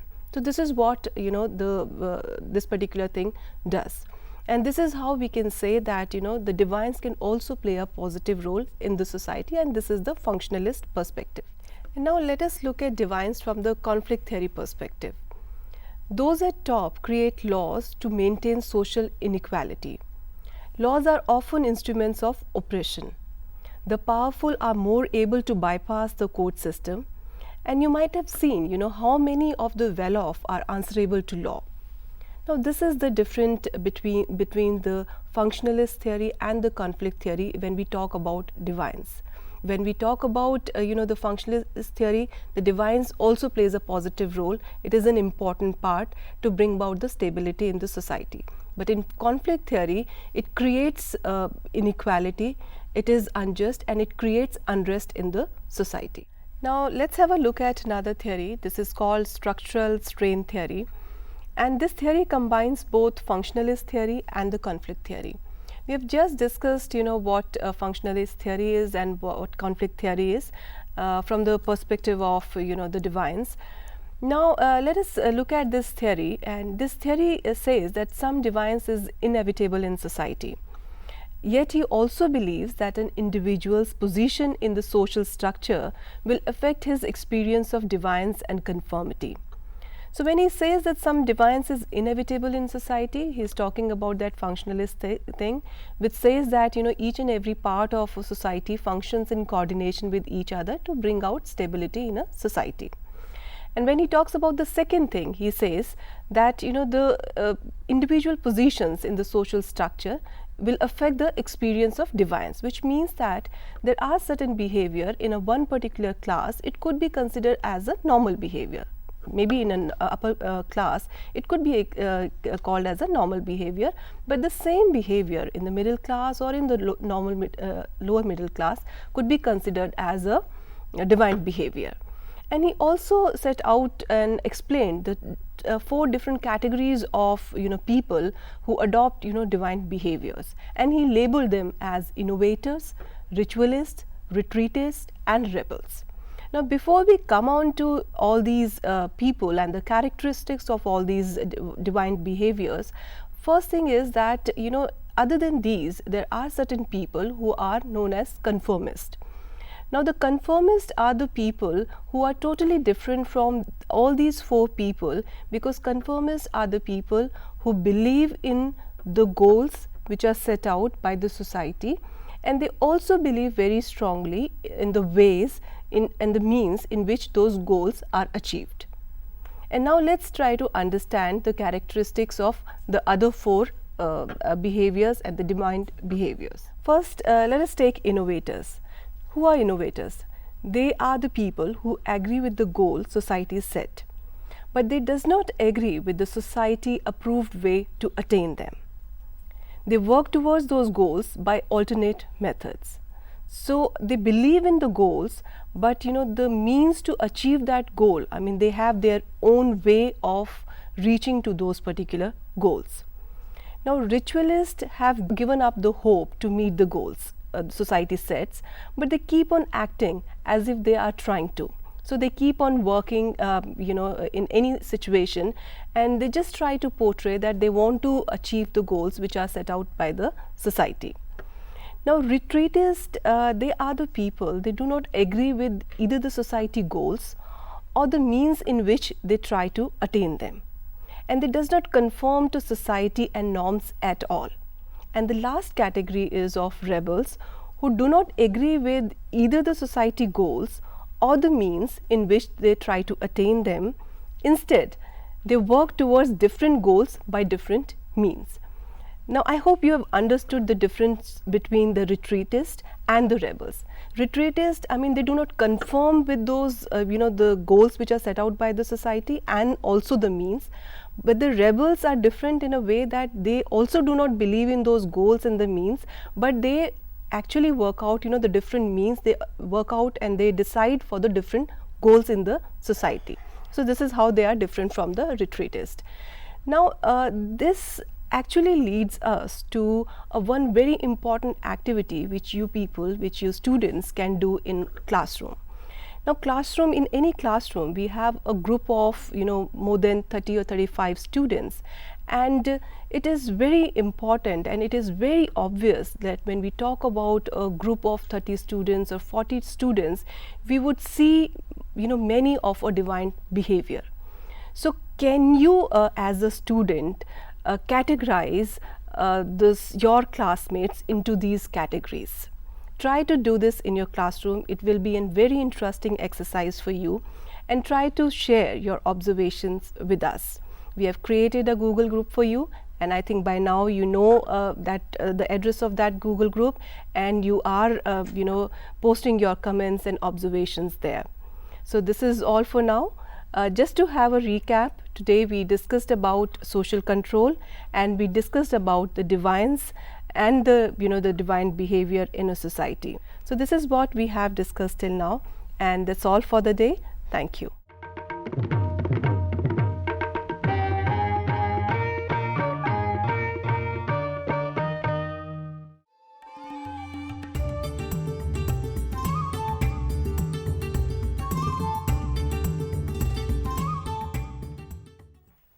Welcome to the video lecture series on sociology. Today we will be discussing social institutions from the chapter 3 of class 11 textbook. In this lecture we will be talking about social institutions. We will be discussing social institution from the functionalist perspective and also from the conflict theory perspective. And then we will talk about the family, which is the universal social institution. Now let us come on to social institution. If we have to recap what we have learnt till now, we have studied that the sociology talks about interaction of individual and society. And we know that each of us as individuals occupies a place or location in society. And each one of us has roles, and it could be the multiple roles, but these are not simply what we as individuals choose. There are a number of factors which defines what role we'll play in a society. And there are social institutions that constrain, control, punish and rewards. And if we talk about these social institutions, there could be the macro social institutions as in state, and there could be a micro social institutions like family. Now let's try to understand what these social institutions are. When we talk about institution, it is something that works according to rules established or at least acknowledged by law or a custom. And the regular and continuous operation of such institutions cannot be understood without taking those rules into account, which means that when we talk about institutions, these rules, these customs are very important, and these are there so that the society and the institutions, they run very smoothly. Now these institutions, they impose constraints and they also provide opportunities to the members of society. Till now we have actually discussed that in sociology there are conflicting views, there are diverse views, and we have looked at various concepts, and we have looked at those concepts from the functionalist viewpoint and from the conflict theory viewpoint. Now let us try to understand this social institution also from the functionalist perspective and also from the conflict theory perspective. Functionalist perspective view understands social institution as a complex set of social norms, values, beliefs and role relationships that arise in response to the needs of a society, which means that these norms, these values, these beliefs are necessary for any society so that it runs smoothly. And these social institutions exist to satisfy those social needs. And when we talk about these institutions, there could be the formal institution and there could be the informal institution. If we have to take an example of formal social institution, the education could be the formal social institution, and the family and the religion could be the informal social institution. Now if we look at a social institution from the conflict viewpoint, so the conflict view holds that all individuals are not placed equally in society. This we have already discussed in our previous lectures, that there is one dominant class, and that dominant class actually exerts pressure on the other people. Now all social institutions, whether the familial, religious, political, economic, legal or educational, will operate in the interest of the dominant section of the society, and it could be class, caste, tribe or gender. Now this dominant social section, they not only dominate the political or the economic institution, but the most important thing is that they ensure that the ruling class ideas become the ruling ideas of the society. Now this is the difference between the social institution. If we look at social institution from the functionalist perspective, and when we look at the social institution from the conflict perspective. Now, if we look at these social institutions, there are a number of social institutions, and in your chapter, these social institutions are actually categorized into the broad areas. We'll be talking about the family, marriage and kinship. Then there is social institutions in the economic field, political field, education and religion. So, in this lecture we will be focusing more on family, marriage and kinship. But before that, let us understand what family, marriage and kinship, these the different terms means. Family is a group of a person directly linked by kin connections, the adult member of which assume responsibility for caring for children. And when we talk about kinship, kinship ties are connection between individuals established either through marriage or through lines of descent that connects blood relatives. Now, marriage can be defined as a socially acknowledged and approved sexual union between the two individuals. When two people marry, they become kin to one another. The marriage bond also, however, connects together a wide range of people. And if a person is born in a family, that family is called family of orientation. And if it is married into one particular family, then it becomes a family of procreation. And if one is related to someone through blood, that is called the consanguineal relationship. And if someone are related through marriage, those relationships are called affine relationships. Now let's talk about family in detail. When we talk about family, no social entity appears more natural than the family. Right? And often we are prone to assume that the family are like the one we live in across the world. But when we talk about the sociology and social anthropology, the sociologists and anthropologists, they have conducted research and they have shown that how important the institution of marriage and how different are they in their character in the different societies and in different culture. And they have also studied and they have also showed the relationship between and the link between the private sphere and the public sphere. Private sphere as in family and its relationship to the public sphere as in like to the economic situation, political situation, religious situation and the education of that particular society. Now let us look at family from the functionalist perspective. The family perform important tasks which contribute to society's basic needs and help perpetuate social order. And the functionalist perspective argue that the modern industrial societies function best if the families are nuclear families, which says that the man plays a very instrumental role. He goes out and earn for the family, wherein the woman has a very effective and emotional role, and that too in the domestic setting.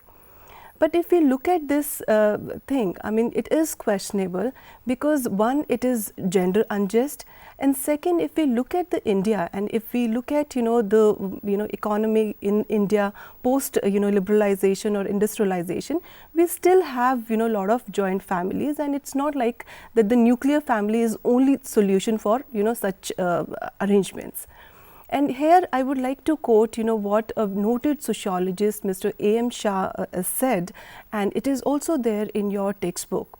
The sociologist A.M. Shah remarks that in post-independent India, the joint family has steadily increased. The contributing factor is the increasing life expectancy in India, according to him. It has increased from 32.5 to 55.4 years for men and from 31.7 to 55.7 years for women during the period 1941 to 50 and to 1981 to 85. Consequently, the proportion of aged people in total population has increased. And Mr. Shah asked a question, and he asked that we have to ask, in what kind of household do these elderly people live? I submit most of them live in joint household.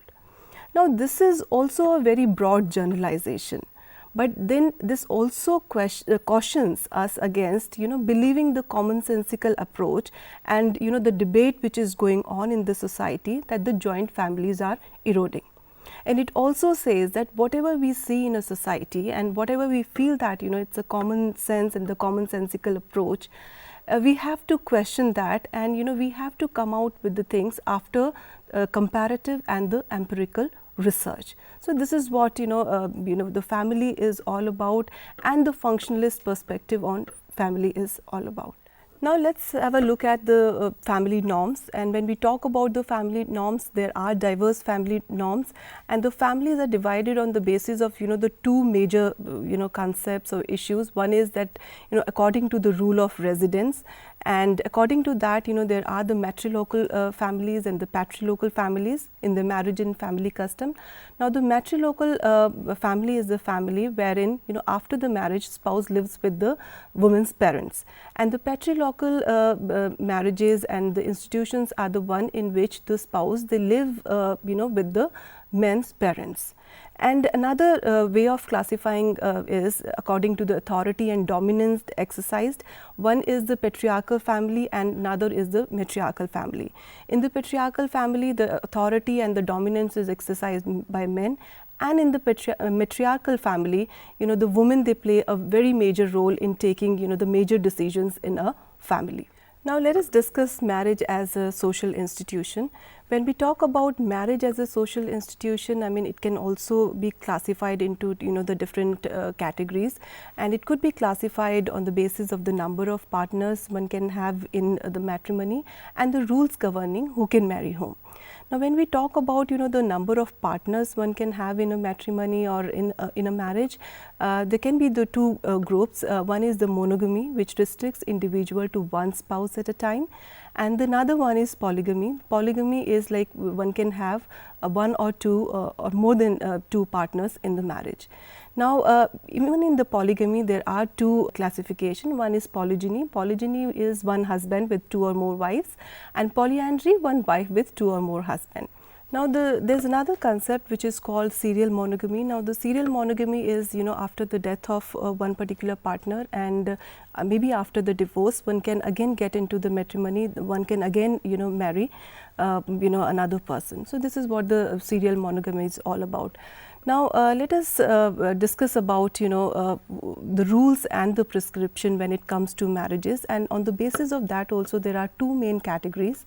One is endogamy, that requires an individual to marry within a culturally defined group of which he or she is already a member. And the second one is the exogamy, which is totally reverse of endogamy, which requires individual to marry outside his or her group. Now endogamy and exogamy are in reference to certain kinship units such as clan, caste, racial, ethnic or social groupings. And when we talk about India, and if we take an example of Indian village, exogamy is practiced in certain parts of North India. And this is done, and this arrangement actually ensures the smooth transition and adjustment of bride into the final home without interference of kinsmen. And this is done, and that is how when we look at the marriages, and there are number of the sad songs when a girl is going away from the family. So this is all about the family as an institution, and today we talked about family, we talked about marriage, we talked about kinship, and we talked about the family from the functionalist and the conflict theory perspective, and we also talked about social institution from the functionalist and the conflict theory perspective.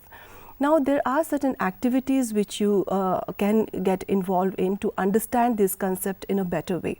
Now what you can do is, we've just discussed about exogamy. Can you collect certain wedding songs and discuss how they reflect social dynamics of marriages and of gender relations? Whenever you go to a wedding, you listen so many songs. At times you are not interested to listen to these songs, but if you listen to these songs carefully, you would know that this actually reflects the dynamics of marriage and of the gender relations. So you can observe those particular songs, and you listen to those particular songs carefully and discuss with your friends and with your peers about that. Now there's another activity which you can get involved in, is analyze matrimonial advertisements from the different newspapers, and try to find out that whether this endogamy is still the norm in our society. And after you have analyzed these advertisements, you can share your observation with your friends, with your peer group, and you can also share your observation with us. We have created a Google group, and by now I think you all are aware of that particular group wherein you can share your observations. So that is all for now. Thank you very much.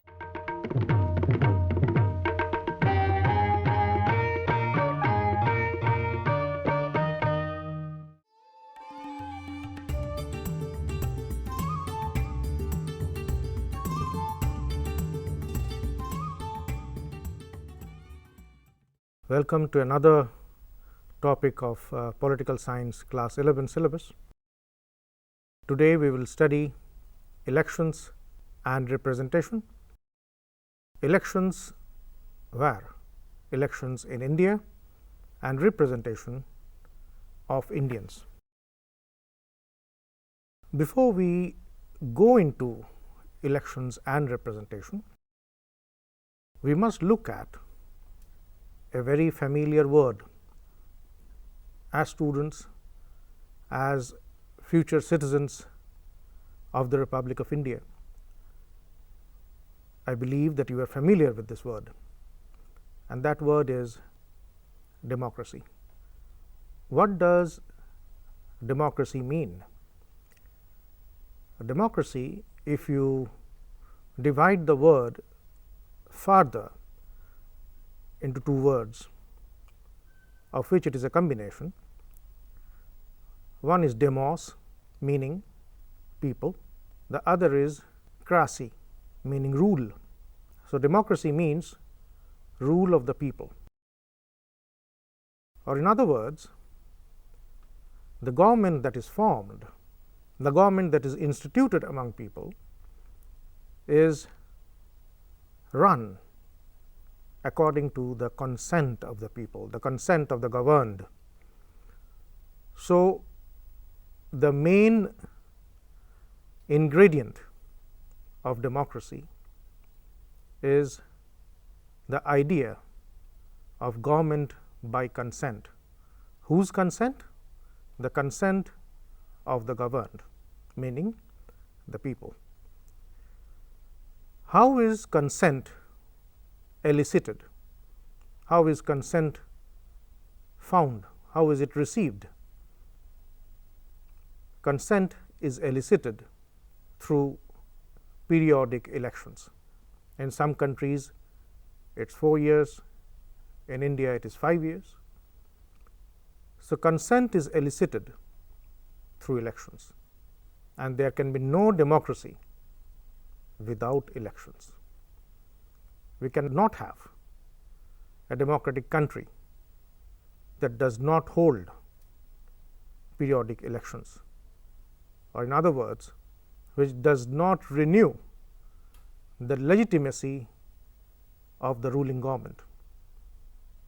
The government in a democracy keeps changing. The state remains same. The Indian state does not perish. It is the government that changes, the party that rules the government that may change in the coming election. So, there can be no democracy without elections. But then elections are held in undemocratic countries as well, in authoritarian and totalitarian countries, totalitarian states like the former Soviet Union, present day China, Cuba. All these are one party states. So, they do not have democracy, but they have farcical elections. Only one party runs for political office in those states. For example, Iraq during the time of Saddam Hussein, that was also a one party state, and that also held elections. So, elections can be held in states which are not democratic in nature. And what is the purpose? The purpose is to legitimize the government. In whose eyes? In the eyes of the world. Even dictators, military dictators, and now there are not many military dictators. At one point of time during the 60s, 70s, 80s, military dictators used to hold, and especially in South Asia, something known as referendum, in which more than 90% of the people supposedly voted for the military government, for the dictator. So, such elections, referendum is a type of election, where in the ballot paper you mark either yes or no. So, in such a situation, The idea is to legitimize the government in the eyes of the world, because the government has to have diplomatic relations with other states. It must have diplomatic recognition from other states. So, if it is not legitimate, if it is not regarded legitimate by other states, then that recognition cannot be got, cannot be had, and relations cannot be conducted. So, when we talk about democracy, we talk of two types of democracy. One is direct democracy, the other is indirect democracy. Direct democracy does not exist in the world anymore, and direct democracy is not possible in large nation states. Direct democracies existed in the ancient Greek city states, in which citizens participate directly in the day-to-day running of the government, in the day-to-day functioning of the government. But that was possible only if the state was a small one. Direct participation of citizens in the daily affairs of the state is no more feasible because of the size of the nation states. So, what we have now is known as indirect democracy. Indirect democracy or representative democracy, where citizens elect representatives every 4 or 5 years to run the affairs of the state on their behalf. So, all modern democracies, whether they are presidential democracies like the United States or parliamentary democracies like Great Britain and India, all modern democracies are indirect or representative democracies. Now, when we say that representatives are chosen by the people, chosen by the citizens to conduct the affairs of the state on their behalf, the method of choosing the representatives is known as election. That method may differ from one country to another, but that method is always known as election. Now, the constitution of every democratic state, it lays down certain guidelines. Guidelines regarding what? Guidelines regarding elections, when they are to be held, how they are to be held. In other words, the manner in which they are to be conducted. What is the purpose? The purpose is to ensure two things. One, free and fair elections, that elections should be free and fair. There should be no obstacle in the exercise of voting rights by the people, and there should be no irregularities. There should not be any voting fraud. Second, and that is a more important purpose, fair representation of all sections of the population, that all sections of the population should be duly represented. No one should feel left out. You have seen that of late elections were held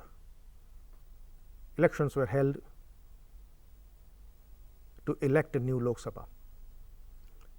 For the first time in the history of India, elections were held, general elections were held in 1952. And after many years, one single party got majority in the Lok Sabha. Earlier, and the last time that such a phenomenon happened that a single party got a majority of its own in the Lok Sabha was in 1984. From that time onwards till this year, governments at the central level, at the union level, were coalition governments. But governments earlier used to be one party governments till 1989. That situation has come again, even though we have a coalition now also, but that coalition, that government may also have been formed without a coalition.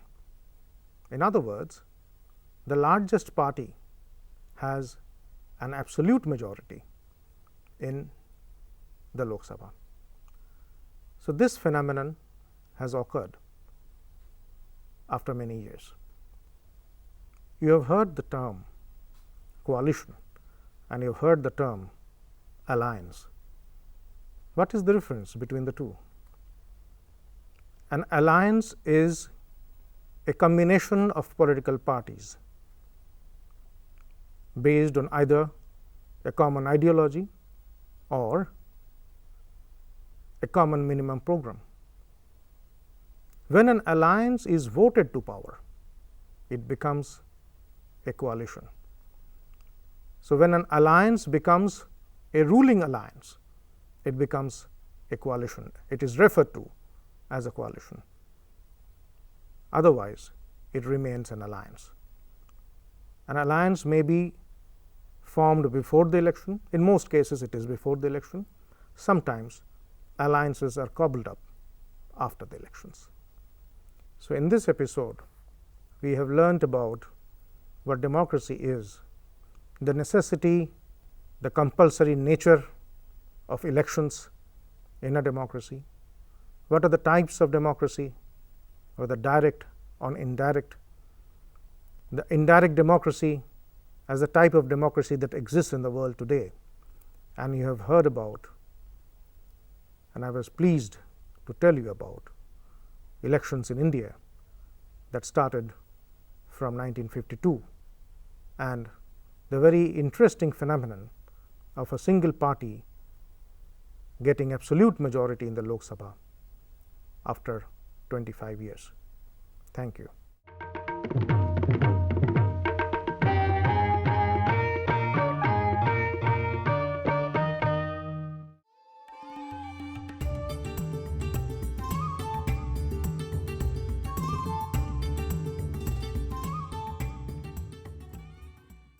So, in the last episode, we have looked at elections, the phenomenon of democracy, the importance of elections in a democracy, the types of democracy, and a short overview of elections in India. In this episode, we will look at elections in India in greater detail. At what levels are elections held, and what are the stakes involved, who are involved. So, we will look at first the levels at which elections are held in India. As you know, and I believe you know, that elections are held in India at 3 levels. 1, the central or the union level, the elections for the office of President, Vice President, Lok Sabha and Rajya Sabha. These 4 elections are at the union level. Then at the state level, we have the elections to the Vidhan Sabha and the Vidhan Parishad. Not many states have the Vidhan Parishad anymore, but whatever states, and we will look at those states later, have the Vidhan Parishad. those elections are also state level elections. The third level are the local level. In the urban areas, we have the corporations and the municipalities, corporations in the cities and the metros, and municipalities in the small towns, and in the rural areas, the elections for the panchayats. And in India, we do not use the term federal level, because the term federal is not mentioned in our constitution. So, the union level, the state level, and the local level are the three levels in which elections are held in India. Most elections are direct elections, whether it is the election to the Lok Sabha or election to the Vidhan Sabha or the corporations, the municipalities and the panchayats. All these elections are direct elections. What are direct elections? Where people directly vote. When people vote, we call them the electorate. Who is the electorate, or what is the electorate? Those who vote, those who have names in the voter list, and those who vote. So, they are known as, taken together, are known as the electorate. So, when people directly vote and certain representatives are elected, whether in the Lok Sabha, Vidhan Sabha, corporation, municipality or panchayat, those are direct elections. Certain elections are indirect elections, in which the electorate does not vote. In the place of electorate, who votes? A particular electoral college votes. So, what elections are, or which elections are indirect elections? The elections for the office of President, Vice President, the Rajya Sabha, meaning the Council of States, the upper house in the Union Parliament, and the Vidhan Parishad, the Legislative Council in the various states. These elections are indirect elections, where in place of the electorate, an electoral college votes in these elections, and it is already decided who will vote in what election. For example, in the election of the President, the MLAs and MPs vote. So, they constitute the electoral college. People have elected the MLAs and MPs, and the MLAs and MPs on their part elect the President. And since they do that, such an election is known as an indirect election, where direct participation of the people, direct participation by the electorate is absent. Such an election is known as an indirect election. So, in the presidential election, for example, the electoral college consists of the members of parliament and the elected members of parliament and the members of the legislative assemblies. The MPs and MLAs are elected by the people, and they on their part elect the President. So, whenever the participation by the electorate, the participation of the people is absent, we call it an indirect election. So, in India, the method used for electing our representatives, whether they are at the union level, the state level or the local level, the method used is known as first past the post method or first past the post system. What exactly is that system? It is also, before I proceed further, let me tell you, it is also known as the plurality system. As you know, that the Lok Sabha has 543 seats. In other words, our country is divided into 543 constituencies or electoral districts. Just as we have administrative districts, we have electoral districts also. These electoral districts in India are known as constituencies, and each constituency is represented by one person. In other words, one representative from each constituency. How is that person elected? How is that representative elected? The candidate securing the highest number of votes from a constituency, that person is declared elected from that constituency. The person who has got the highest number of votes.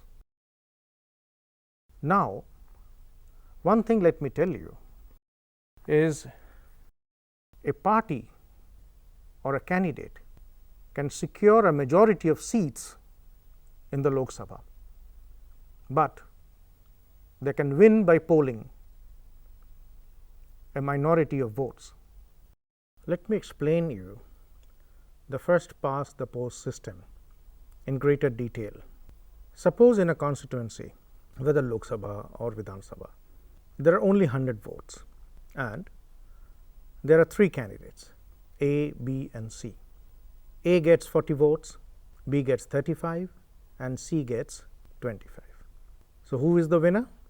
A is the winner, because he has individually got more than the other 2 candidates.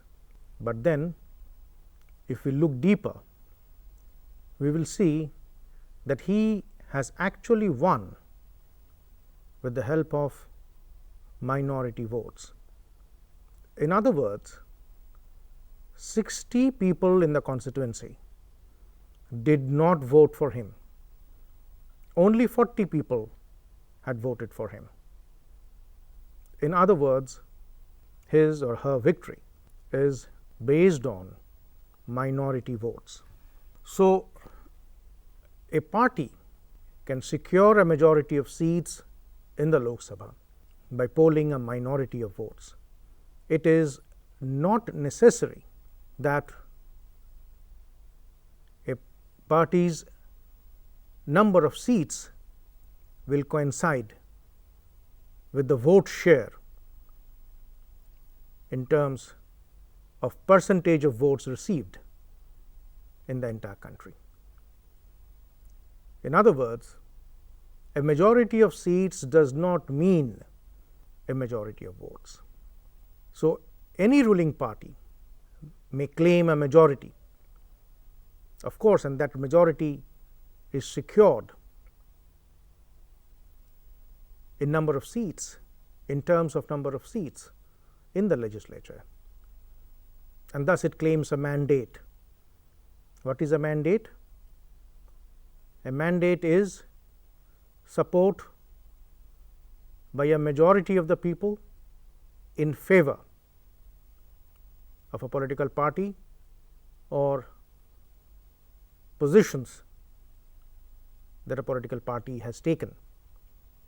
In other words, approval by a majority of the people of a political party in an election. So, any victorious party does claim a mandate, whether it is in India, whether it is in the United States, whether it is in Britain, but then the claim of a mandate is generally fallacious, because a majority of seats, to remind you, does not mean a majority of votes. And these countries that I mentioned just now, all these countries have first past the post system. So, you can say that this is an anomaly, but then this is the simplest way to win or to declare a winner in an election. The person with the highest number of votes in a constituency, in an electoral district, is declared the winner. And similarly, a party with the highest number of seats in the legislature, whether union legislature or state legislature, is declared the winner. But that does not mean that the victorious party has got a majority of votes in terms of percentage. If we regard this as an anomaly, there was an attempt to remove that anomaly. Certain countries follow what is known as the proportional representation system. What exactly is this system? This system means that every party is allotted seats in parliament in proportion to its vote share. Vote share means the percentage of votes that it has got. For example, Israel, for example, Netherlands. Not only that, the constituencies are not single member constituencies, unlike in India. These constituencies are multi-member constituencies, and the candidates who are elected from those constituencies are elected according to their party's vote share from that constituency. So, voters are actually voting for parties. The parties do have lists of candidates, but the candidates do not matter. The parties choose the candidates who will ultimately represent them in the legislature, but voters ultimately vote for parties. So, because of the proportional representation system, the smaller parties also get an opportunity to get represented, to get their seats in the legislature, which they may not find an opportunity in countries with the first past the post system. India does use the proportional representation system, but in a very limited way in elections for the office of the president, the vice president, the Rajya Sabha, and the Vidhan Parishad. Proportional representation through single transferable vote. We will come to that later. Now, let us see how single transferable vote operates, single transferable vote or STV, that operates in the Rajya Sabha election. For example, in every state, when certain members are elected to the Rajya Sabha, you know that the name of the Rajya Sabha is Council of States. So, who elects the members of the Rajya Sabha? They are elected by the MLAs. Now, to win, a candidate needs a minimum number of votes, and that minimum number is determined by the formula that I have given in front of you. It is the total votes polled by the candidate divided by the total number of candidates plus 1 and hold plus 1, this entire thing plus 1. So, this, and very carefully note down this formula, do not make a mistake, because this is how you can make out how many minimum number of votes does a candidate need to win to get elected to the Rajya Sabha from a state. It may vary, the minimum number of votes of course will vary from state to state. Now, how is it all calculated? Now, in the Rajya Sabha election, it is not a method of stamping for a particular candidate. We generally, when we vote, we stamp for a particular candidate and leave the names of the others blank. But in a Rajya Sabha election, the voters who are MLAs from that state, they actually write their preferences like 1, 2, 3 against the name of the candidates. And initially, when the counting is done, only the first preference votes are counted. Whosoever have got first preference votes, their votes are counted. Now, if by counting the first preference votes, the minimum number of votes that is needed, the minimum number of votes that is needed to become a member of the Rajya Sabha from that state, if no candidate gets that minimum number, then something else is done. What is done? The candidates with the lowest number of votes on the basis of first preference votes, those candidates are eliminated. They are no more in the running, they are no more in the election. Now, in their ballots, whosoever has been mentioned as second preference, those votes are transferred to those candidates. So, whosoever has lost, they have lost on the basis of first preference. Now, in those ballots, second preference is also mentioned. So, whosoever have been mentioned as second preference, those votes are transferred to them, and this is done till the time clear winners emerge, that minimum number of votes is got. So, that is known as proportional representation system through single transferable vote. And as you see, this may be more representative. This may be more representative for the smaller parties, but then this is a more complex and I would say a more complicated system. So, the first past the post system was adopted in India and adopted after much deliberation, much thought given to it. Why was it adopted? It was adopted because firstly, it was very simple to understand, and of course, it is very simple to administer. You do not have to make those calculations again and again. Very simple. Whosoever has got the highest number of votes from a particular constituency, that particular person is the winner, that candidate is the winner. And it presents a clear choice to the voters.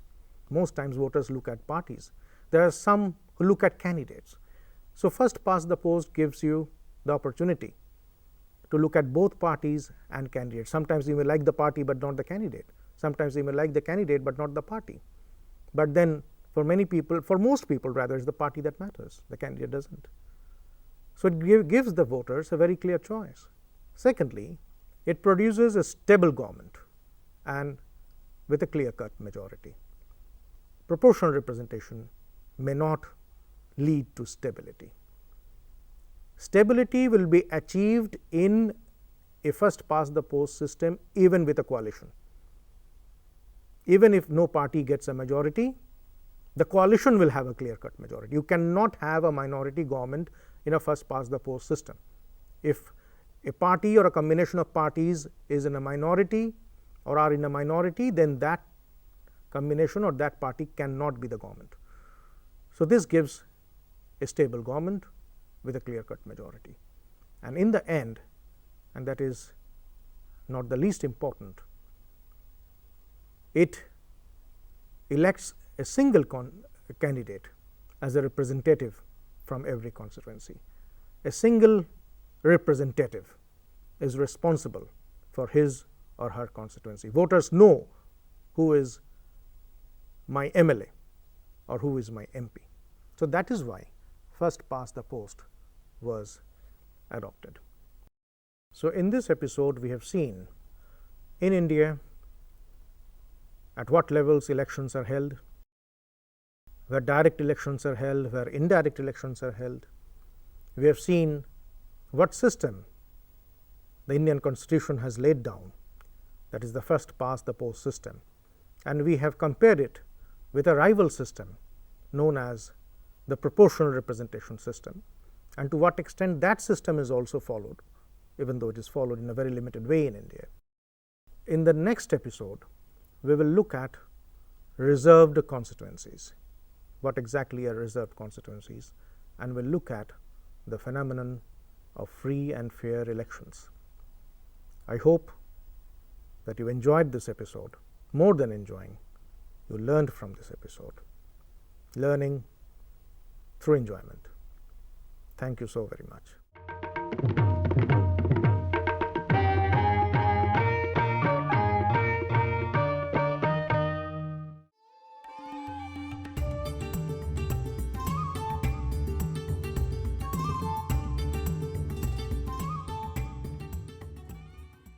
Welcome to this episode of Political Science Class 11. In the last episode, we have seen India's first past the post system. We have compared it with the proportional representation system, where we had seen the levels at which elections are held in India, both direct and indirect. And as promised to you in the earlier episode, we will look at first the reserved constituencies, and second the phenomenon of free and fair elections. What exactly are reserved constituencies? You may have heard of this particular term. Constituencies are reserved both at the union and the state levels. You know that India has a history of oppression that can be linked to caste-based discrimination. Caste-based discrimination leading to oppression. The fear of the constitution makers, the founding fathers, was that those belonging to the oppressed classes, rather the formerly oppressed classes, they may be left out of political participation in the new political system under India's new constitution.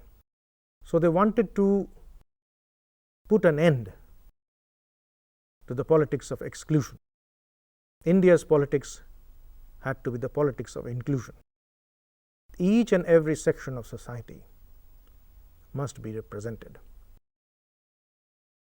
So, what are reserved constituencies? Certain constituencies are set aside both in the Lok Sabha and the Vidhan Sabha as reserved constituencies for scheduled castes and scheduled tribes. In these constituencies, everyone votes. Voting is not based on caste. Voting is open to all voters, but the candidates belong either to the scheduled castes or to the scheduled tribes. If a constituency is reserved for scheduled castes, then all the candidates, regardless of party or regardless of being a party candidate or an independent candidate, all the candidates, regardless of his or her party status, shall be scheduled caste candidates. And if a constituency is reserved for scheduled tribes, then all the candidates, regardless of his or her party status, will belong to the scheduled tribes. So, what we must know that everyone in the constituency shall vote, but then the candidates will either belong to scheduled castes or scheduled tribes. Now, seats are reserved for SCs and STs in proportion to their population in India.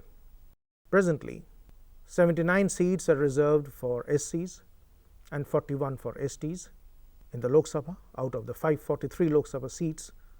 But then in the state, in every state, the number of scheduled tribes and number of scheduled castes, the percentage in the population may not be the same. For example, in Punjab there is no scope for scheduled tribes. So, there no constituency is reserved for scheduled tribes. That is a peculiar phenomenon in the state of Punjab, in entire India. So, seats are reserved for scheduled tribes and scheduled castes in every state according to their population. Now, a constituency with a high proportion of scheduled caste voters is reserved for scheduled castes, and that with a high percentage, a high proportion of scheduled tribe voters is reserved for scheduled tribes. But then an attempt is made, all efforts are made to ensure that there is no concentration of reserved constituencies in a particular region in a state. So, the reserved constituencies are spread across the state. There is no concentration. And who decides that which constituency should be reserved or declared as a reserved constituency, whether SC reserved for SC or reserved for ST. An independent commission known as the Delimitation Commission. It works in tandem with the Election Commission. Actually, this constituency draws the boundaries, this commission rather, it draws the boundaries of every constituency. You will see that there are certain constituencies which had existed at one point of time that does not exist now. For example, in Delhi, we had one constituency known as the Outer Delhi constituency, in which areas so far as Rohini and JNU would come, and that was regarded as the largest constituency, parliamentary constituency in the world. That constituency does not exist any further.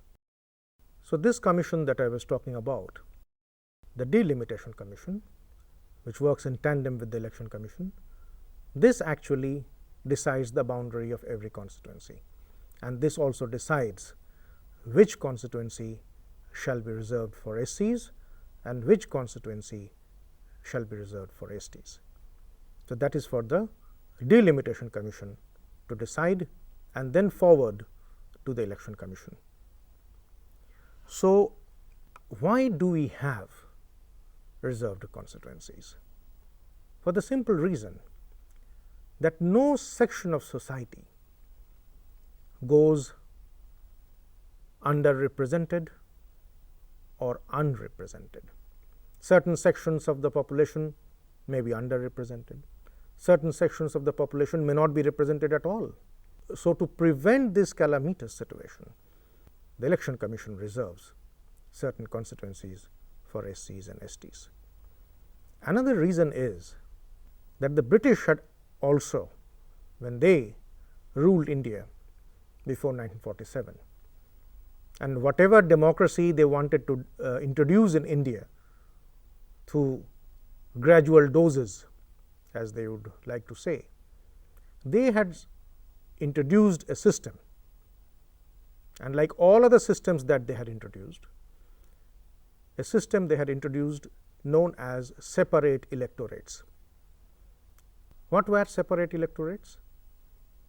In which the candidate to be elected belonged to one particular community, and in that constituency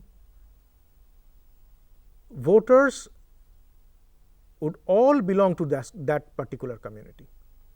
So, the community of the voters and the community of the candidate would coincide. This would, of course, and it did give rise to a feeling of separatism among the Indian electorate. So, separate electorates which gave rise to a feeling of separatism, and you know that India had suffered a very devastating partition on communal lines, and one of the reasons why Pakistan was formed, why the Muslim League, the All India Muslim League had won in the elections of 1937, one of the reasons was the separate electorates.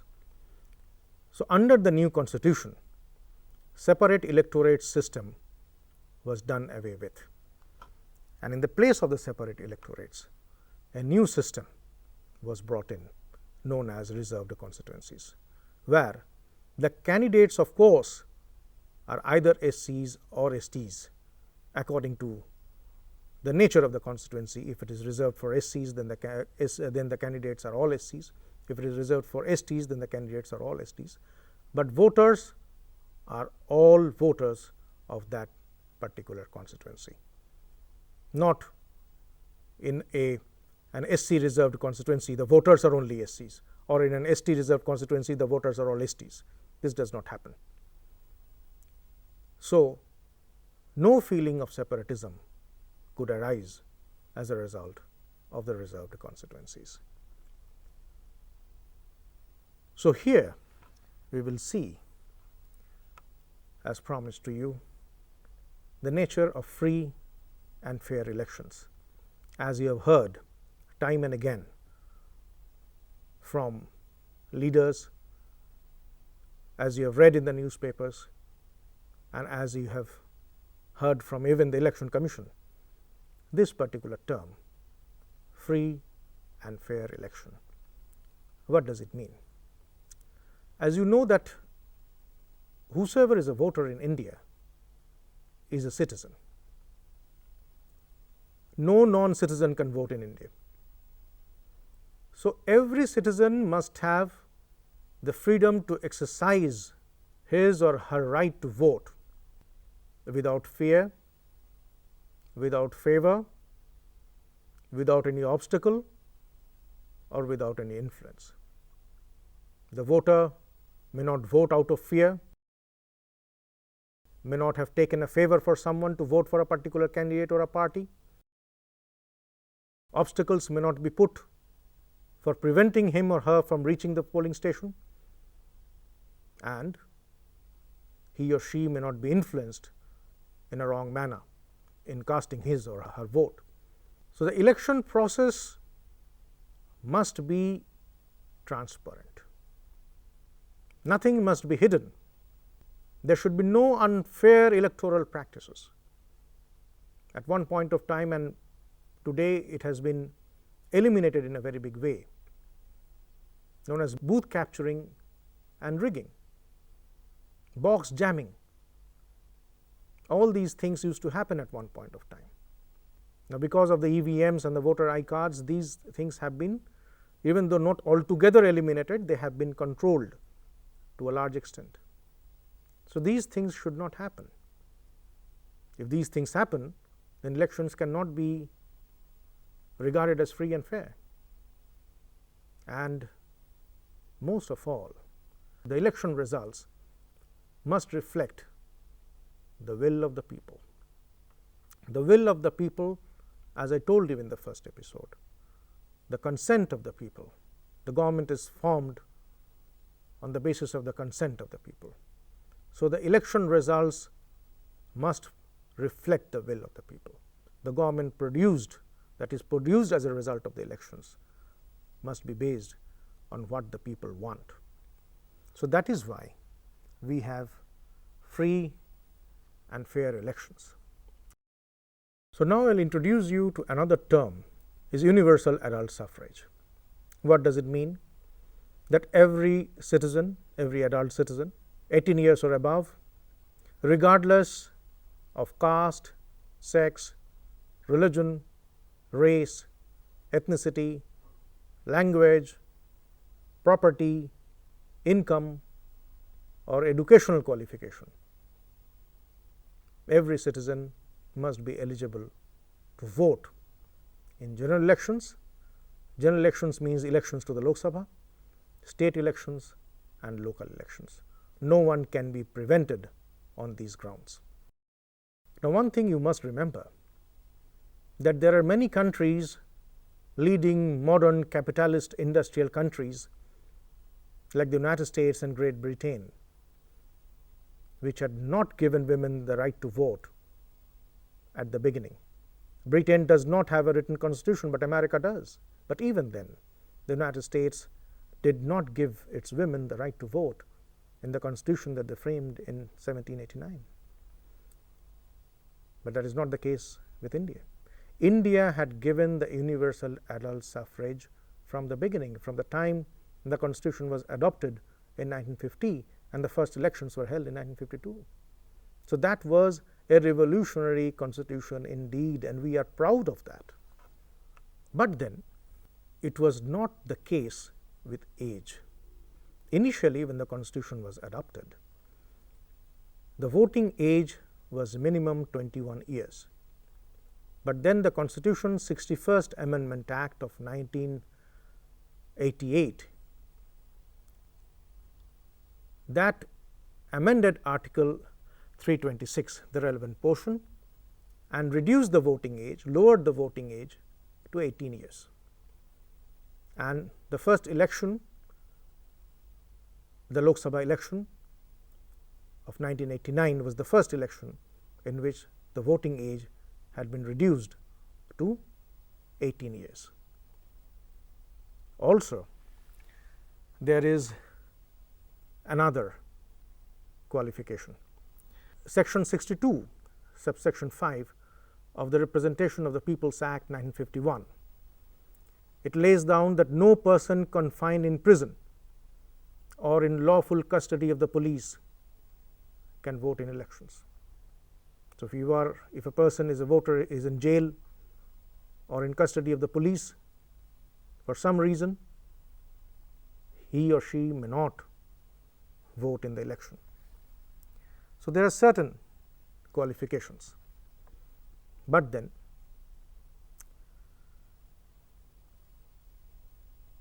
there is the right to contest. Just as there is the right to vote, there is also the right to contest. Each and every individual in India, each and every citizen has the right to contest. In other words, the election system is open to all Indian citizens, but then there is an age bar.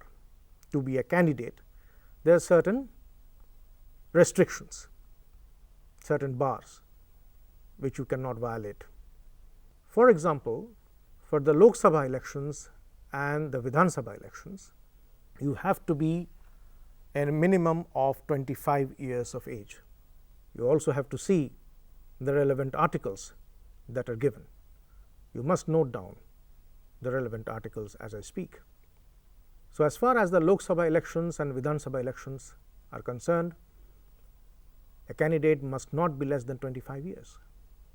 As far as the Rajya Sabha elections are concerned, a candidate should not be less than 30 years. Similarly, for Vidhan Parishad, it is 30 years, but for the president and the vice president, the minimum age required is 35 years. Now, you may say that the vice president is ex officio chairman of the Rajya Sabha and he is elected by them. Now, if the minimum age required for getting elected to the Rajya Sabha is 30 years, then why is the minimum age for getting elected as vice president is 35 years? Isn't there an apparent anomaly? I would say no, because on the death, removal or resignation of the president, the vice president becomes acting president. So, there cannot be an age gap like 35 years and less than 35 years. Both have to be above 35 years. You cannot have a vice president who is less than 35 years. And if he is less than 35 years, he cannot be the president. He cannot be the acting president. He cannot act as president in case of the death, removal or resignation of the president. So, both the president and the vice president have to be a minimum of 35 years of age when they are elected. Now, there is also a legal bar that any person who has been in imprisonment, who has been sentenced to an imprisonment of 2 years or more for any offence,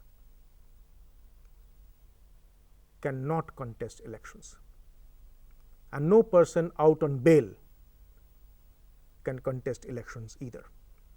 So, you must see the relevant section 8 subsection 3 of the Representation of the People Act 1951. Similarly, in the same act, section 33 subsection 7, no person can contest from more than 2 constituencies in Lok Sabha and Vidhan Sabha elections. Of course, after the elections, he or she will vacate one constituency, and this has happened many times, but then a maximum of 2 constituencies are allowed in both Lok Sabha and Vidhan Sabha.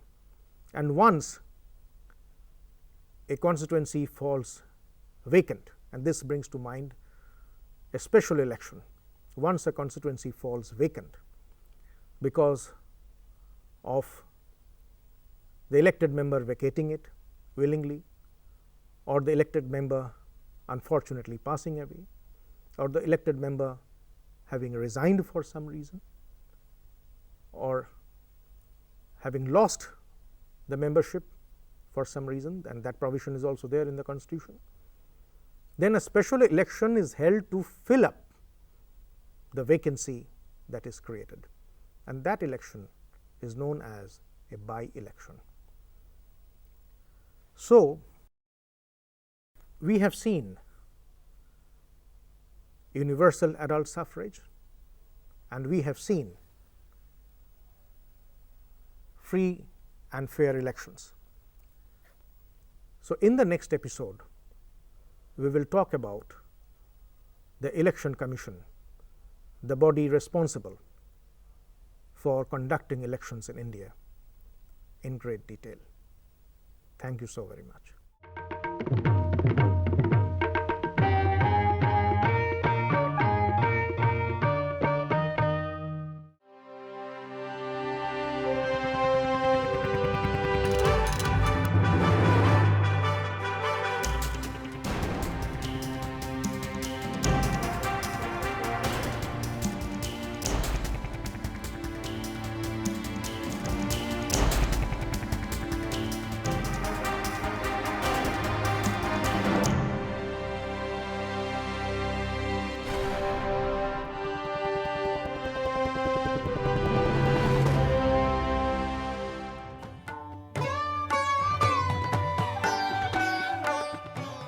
समाज, कला, विज्ञान, साहित्य, हर विषय के साथ इतिहास का संबंध है।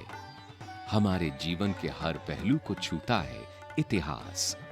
किसी एक शहर का या देश का नहीं, बल्कि पूरे विश्व का एक इतिहास है, और इतिहास को जीवंत बनाते हैं उसके कुछ अंश, जो हर क्षेत्र में फैले हुए हैं। चाहे वो हमारे पूर्वजों का इतिहास हो, चाहे वो हमारे वैज्ञानिक आविष्कारों का इतिहास हो, चाहे वो हमारी साहित्यिक विधाओं का इतिहास हो, हर सफलता की बुनियाद उसका इतिहास है। ऐसा ही एक ऐतिहासिक क्षेत्र और भी है, जिसके अंश आज भी खुद अपनी कहानी कहते हैं, और वो क्षेत्र है ऐतिहासिक इमारतों का। वो इमारतें जिनकी कारीगरी, जिनकी भव्य बनावट उनके समय की सोच और परिवेश की कहानी खुद सुनाती हैं। कई बार इन इमारतों को देखकर मन में कई जिज्ञासाएं उठती हैं। क्यों बनाई गई होंगी ये इमारतें? कहां से लाए गए होंगे अनगिनत पत्थर? किसने बनाई होंगी ये इमारतें? जब बनी होगी तो कैसी दिखाई देती होंगी? और भी न जाने कितने प्रश्न हमारे मन में उठते हैं। क्या आपको नहीं लगता कि इन प्रश्नों के जवाब पाने के लिए हमें एक ऐसे ऐतिहासिक सफर पर चलना चाहिए, जहां ईंटों और पत्थरों से बनी इन इमारतों के साथ हम कुछ बातचीत कर सकें, उन्हीं से उनका इतिहास जानने की एक कोशिश कर सकें। तो आइए चलते हैं दिल्ली के सफर पर, जहां की ऐतिहासिक इमारतें देखकर हम अंदाजा लगा सकते हैं कि दिल्ली कैसी रही होगी। हमारी आज की कड़ी में हम एक ऐसे परिसर की सैर करेंगे जहां इतिहास से जुड़ी अनेक कहानियां इमारतों के रूप में प्रत्यक्ष खड़ी हैं, और इस परिसर का सफर हमें दिल्ली सल्तनत की विशेषताओं का परिचय देगा, जिनके कारण इतिहास को एक नए तरीके से परिभाषित किया गया। इतिहास जानने की जिज्ञासा हमेशा हमारे मन में बनी रहती है। इसी जिज्ञासा ने हमें दिल्ली के कुतुब परिसर को देखने के लिए प्रेरित किया। इस परिसर में है कुतुब मीनार, जो तुर्की शिल्पकला का खूबसूरत नमूना है। इसके चारों ओर बने परिसर में अनेक ऐतिहासिक स्थल हैं, जैसे मस्जिद कुव्वतुल इस्लाम, इल्तुतमिश का मकबरा, अलाउद्दीन खिलजी का मदरसा और मकबरा, अलाई मीनार, लौह स्तंभ, अलाई दरवाजा आदि। इन सब स्थलों को कुतुब परिसर में शामिल किया गया है। यूनेस्को की विश्व विरासत सूची में कुतुब परिसर का नाम दर्ज है।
दिल्ली का इतिहास सदियों पुराना है।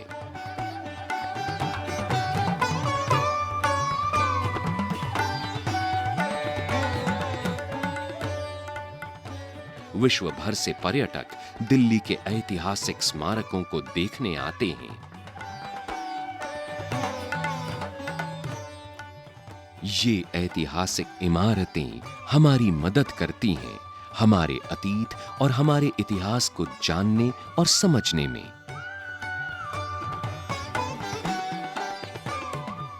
ये हमारी प्राचीन संस्कृति की धरोहर हैं।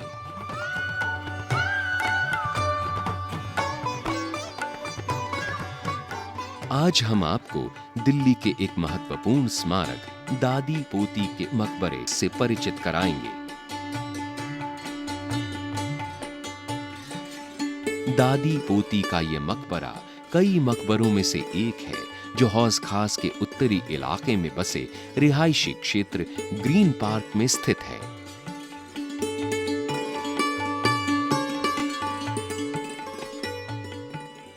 बड़े आकार की इमारत दादी का मकबरा है जो एक चबूतरे पर बना है।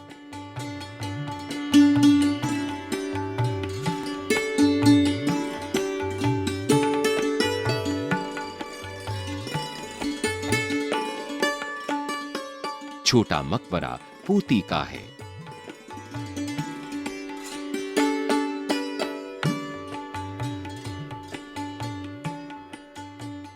दोनों मकबरों को अनगढ़ पत्थरों से बनाकर प्लास्टर कर दिया गया है।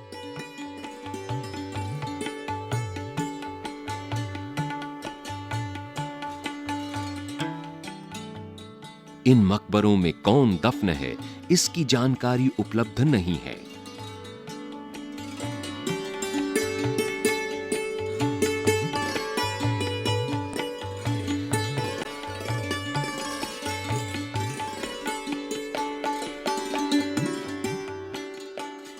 इनके दरवाजे पूरब, उत्तर और दक्षिण में हैं।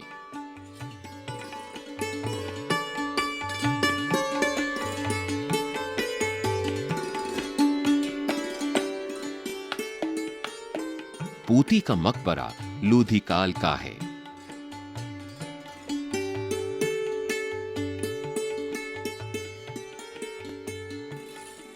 दादी का मकबरा तुगलक काल का है। इनमें सामने के भाग टूटे हुए हैं। ऐसा लगता है कि इनके ऊपर मंजिलें बनी होंगी। इतिहासकार ये नहीं जानते कि ये मकबरे किनके हैं। माना जाता है कि पोती का मकबरा दादी के मकबरे से पहले बना था। दोनों मकबरों की कमानदार मेहराबों पर नक्काशी की गई है।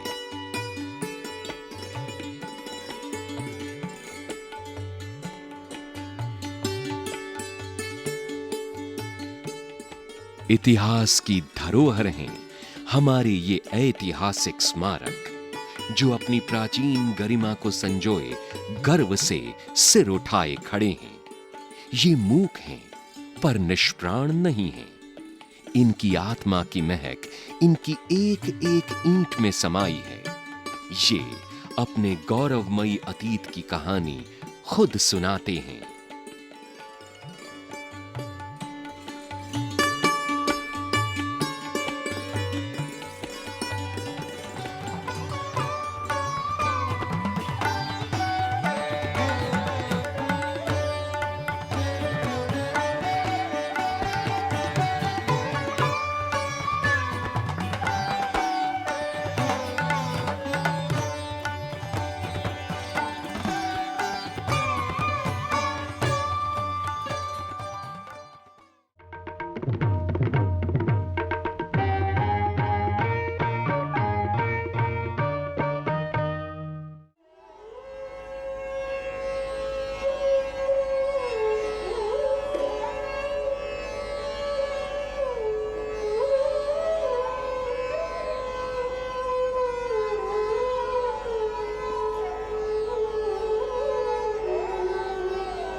नमस्कार साथियों। पिछली बार बहुत तरह के वाद्यों से हमने आपकी मुलाकात करवाई थी, उनसे छेड़छाड़ की थी, उनकी ध्वनियों को सुना था। हाँ भैया, आपने वो लोकधुन बजाकर भी सुनाई थी और ये भी बताया था कि वाद्यों के 4 प्रकार होते हैं। हाँ भैया, और आपने ये भी तो बताया था कि तार वाले वाद्यों के भी 2 प्रकार होते हैं, एक तो गज से बजाए जाने वाले और एक आघात से। बिल्कुल ठीक, लेकिन हमने एक वादा भी किया था आपसे। हमने कहा था कि अगले कार्यक्रम में हम आपको एक ऐसी जगह ले चलेंगे जहाँ पर बहुत सारे वाद्यों की एक भरी पूरी दुनिया दिखाई देगी। इनमें बहुत से पुराने साज होंगे, बहुत से आज के साज होंगे। तो हम अपना वादा निभाएं और आपको ले चलते हैं राष्ट्रीय संग्रहालय जो नई दिल्ली में है।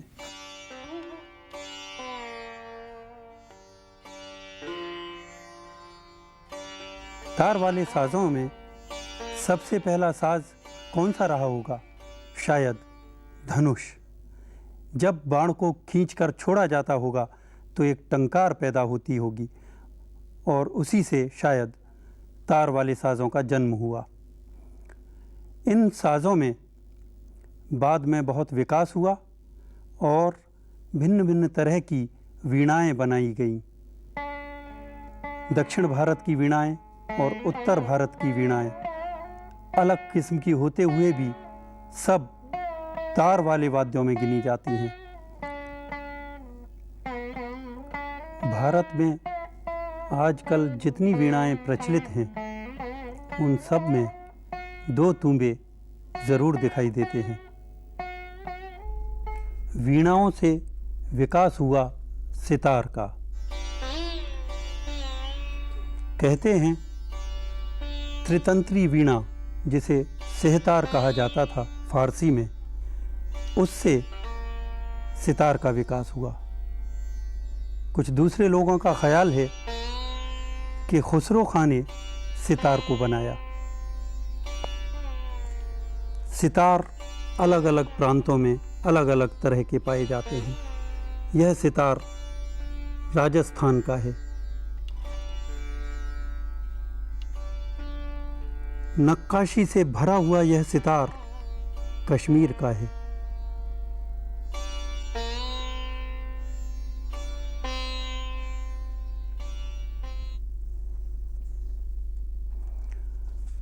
ये है साजे कश्मीर।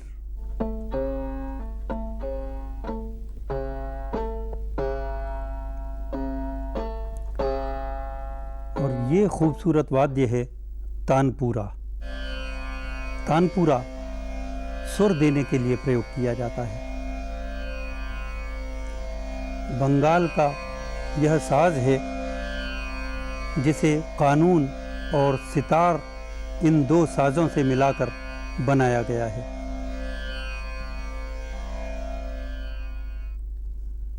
ये है एक और साजे कश्मीर।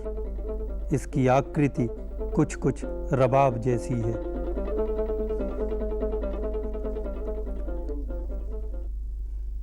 इसे कहते हैं चंद्र सारंग, एक अनोखा साज।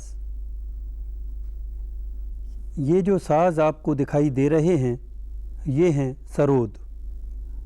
राजस्थान के लोक संगीत में प्रयोग होने वाला एक बहुत ही लोकप्रिय साज है रावण हत्था।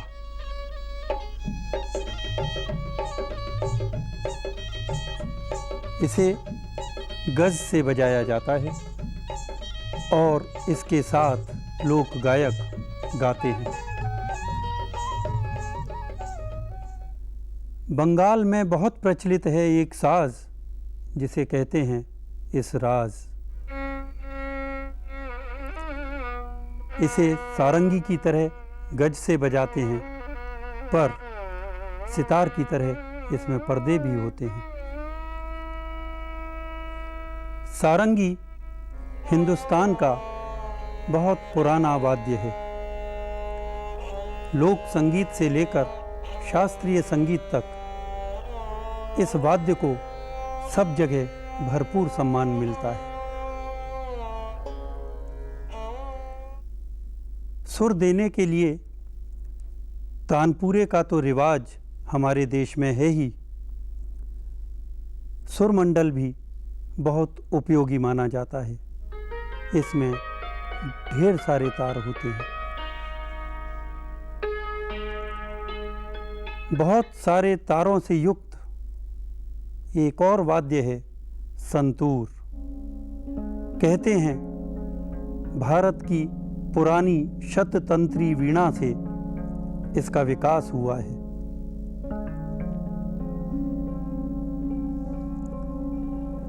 संतूर को डंडियों से आघात करके बजाया जाता है। एक तार वाले बहुत से लोकवाद्य हमारे देश में प्रचलित हैं। ये है बंगाल का गोपी यंत्र। दक्षिण भारत के आंध्र प्रदेश में एक और वाद्य है जिसे मेल्लार एक तारा कहते हैं। दार्जिलिंग का लोकवाद्य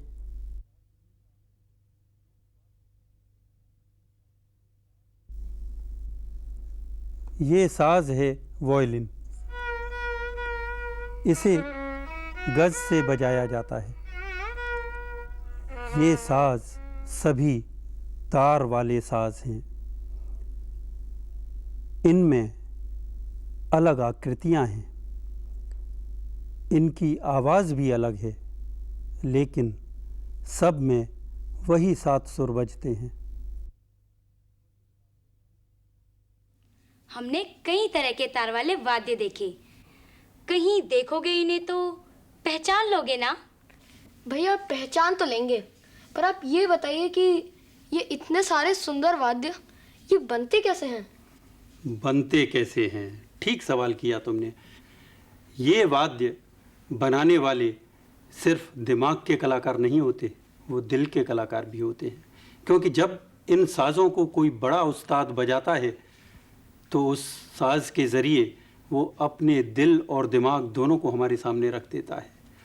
इनको बनाने वाले कलाकारों के पास हम आपको लेके चलते हैं, ये बताने के लिए कि सितार कैसे बनता है। मैं हूँ कड़े छिलके वाला सूखा कद्दू।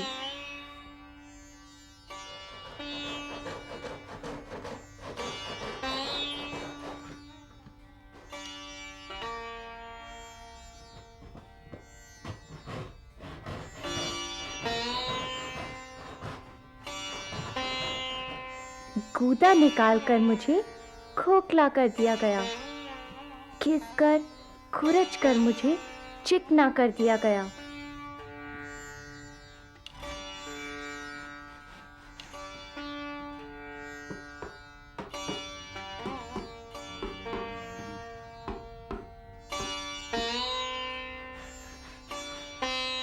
मेरे कटे हुए भाग को एक पतली लकड़ी से ढक दिया गया।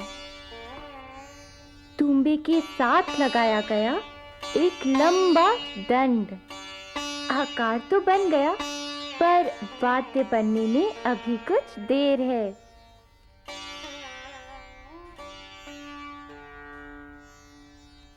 मुझे अच्छी तरह से सजा सवार कर चिकना किया गया।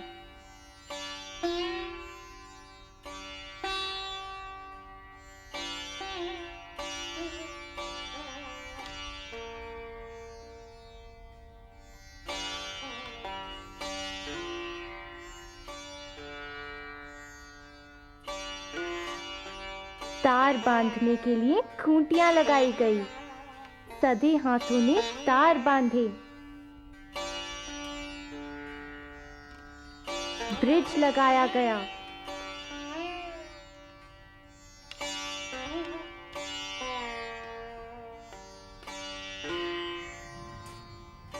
संवेदनशील कानों ने हर एक स्वर को ध्यान से सुना।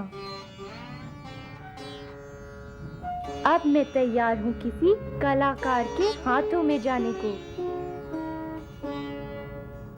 सचमुच कितनी मेहनत का काम है सितार बनाना। हाँ, छोटी सी छोटी चीज का भी कितना ख्याल रखना पड़ता है। छोटी से छोटी चीज का ध्यान रखने के लिए चाहिए मेहनत और लगन।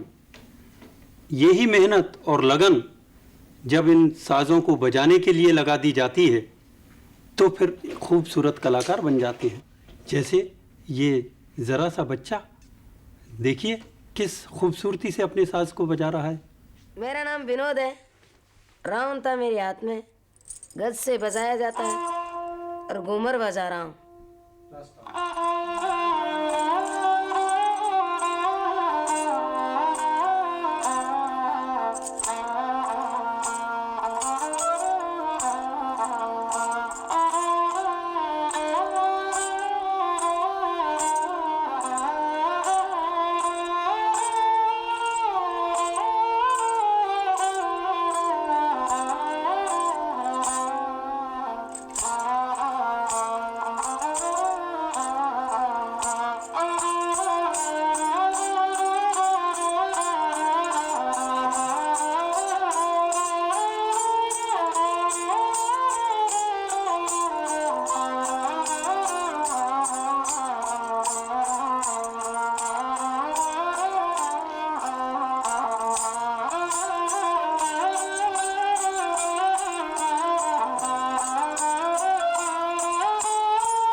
मजा आया। कितना अच्छा लगा है? अच्छा ना? हाँ बिल्कुल, देखने में तो बहुत ही आसान था, हाँ? लेकिन करने में बहुत ही मुश्किल। ये बात है देखना है। हाँ, करके देखने से ही पता लगता है। हाँ देखो, अपने आप करके देखने का मजा ही अलग होता है, हैं? अब देखो ये बजा के बताता हूँ।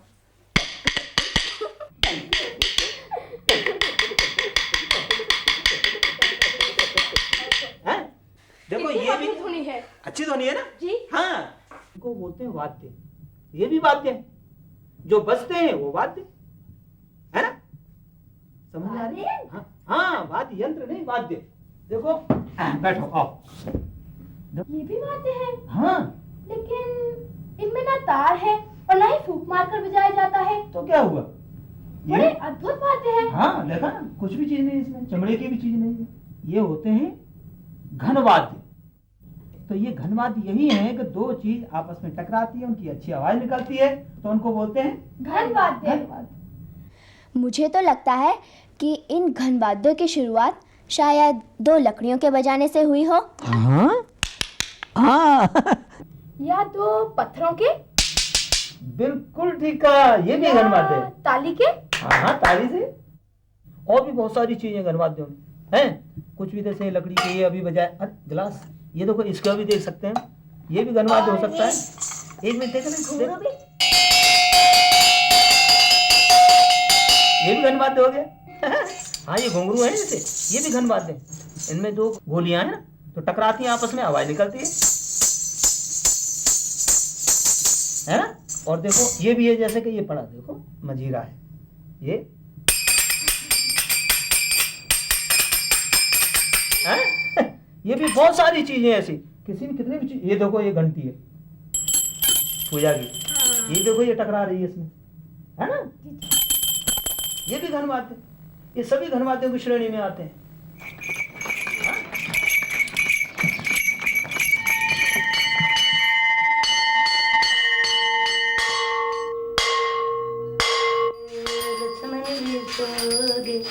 सो गई सीता मैया, सो रे कन्हैया।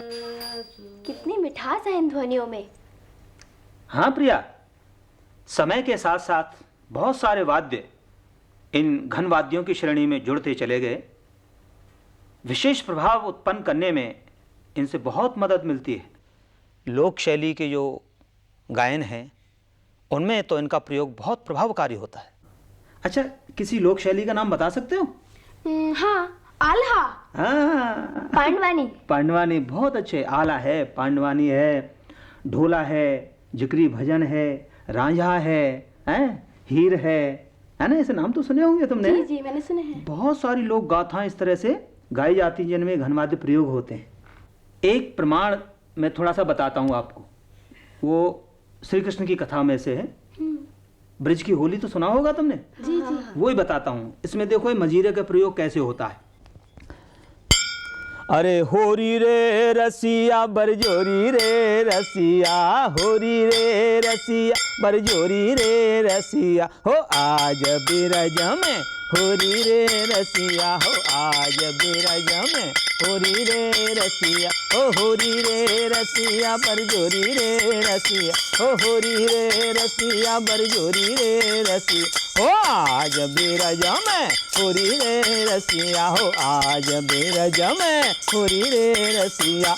कौन के हाथ कनक पिचकारी रामा, कौन के हाथ कनक पिचकारी रामा, कौन के हाथ कमोरी रे रसिया, हो आज बिरज में होरी रे रसिया, हो आज बिरज में होरी रे रसिया, हो होरी रे रसिया बरजोरी रे रसिया, होरी रे रसिया बरजोरी रे रसिया, हो आज बिरज में होरी रे रसिया, हो आज बिरज में होरी रे रसिया। देखा प्रिया, हैं कार्तिक जी, कैसा मजा आया है? अच्छा, अब हम तुम्हें लिए चलते हैं कहाँ? संग्रहालय में, हैं?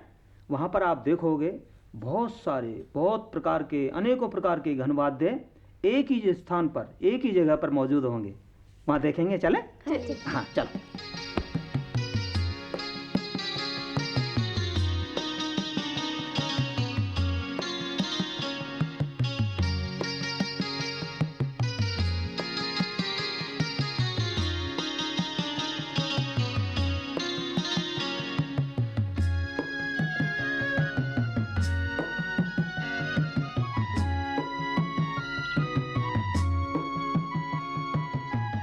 घन वाद्य ताल के लिए अधिक उपयुक्त हैं। चाहे छोटे आकार के मंजीरे हों या बड़े झांझ, सभी संगीत को लय में बांध देते हैं। हल्की चित्रकारी किए हुए ये मंजीरे दार्जिलिंग के हैं। ये घंटे भी पूरे देश में देखे जा सकते हैं। ये घंटी है लद्दाख की।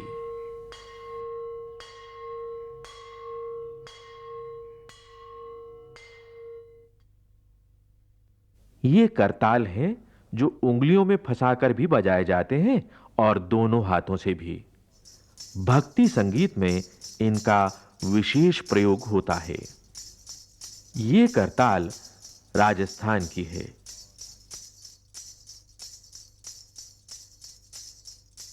और ये करताल है गुजरात की।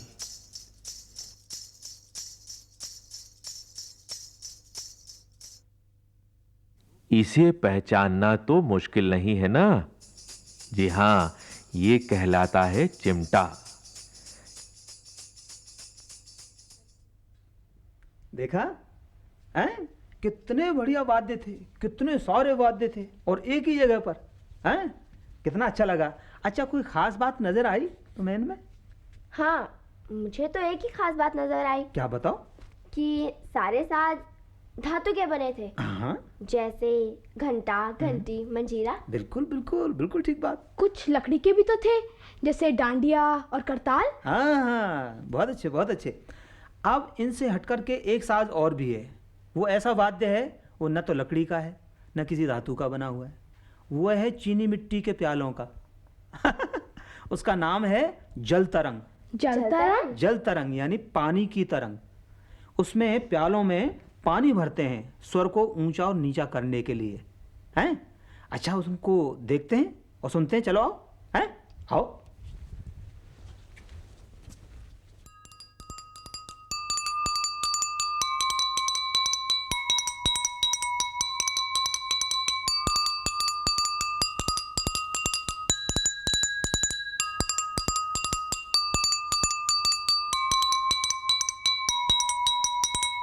हाँ, शाबाश।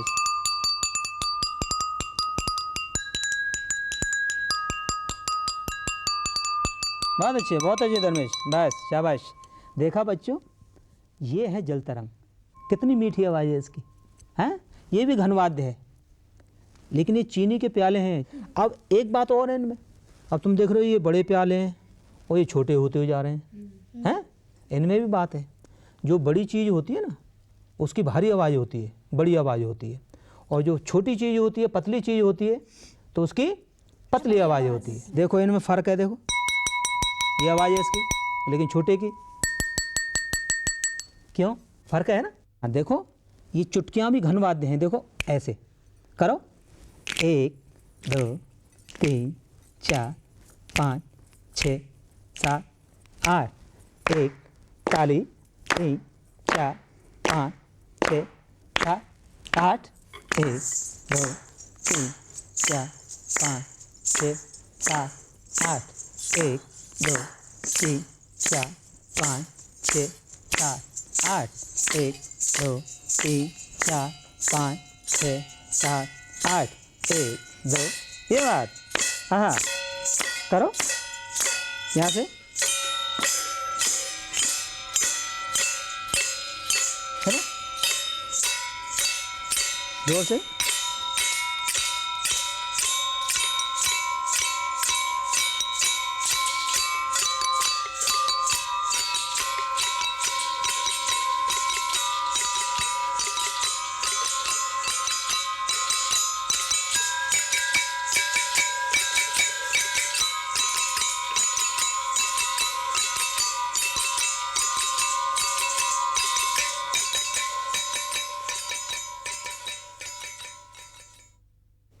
लोक संगीत में इन घनवाद्यों का जब प्रयोग होता है तो उसका अपना ही प्रभाव होता है, अपना ही आनंद होता है।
सवाल उठता है कि टीचिंग भी क्या एक ड्रजरी की तरह हो सकती है? क्या उसमें भी किसी एक ढर्रे पर उसकी प्रक्रिया क्या चली जाती है?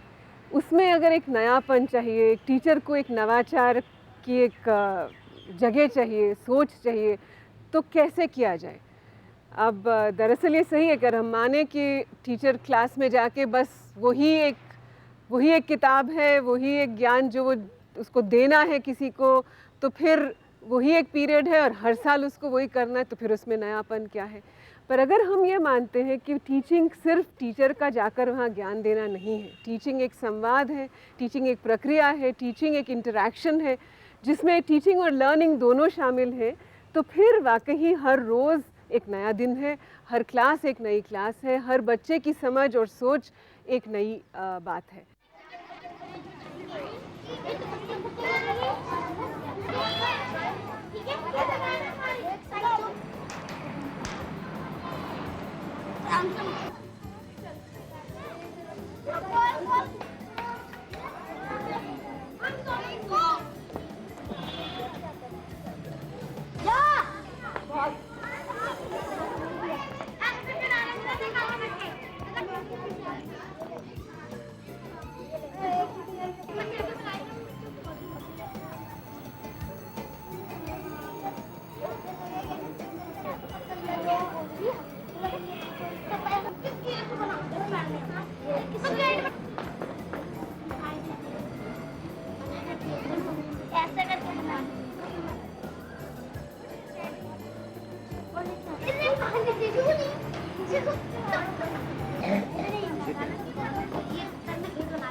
कितने बच्चे लाऊं?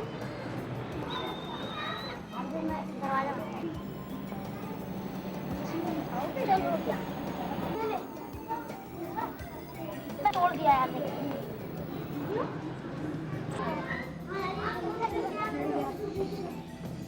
और घास लाऊं? दो तीन परवल बना दो।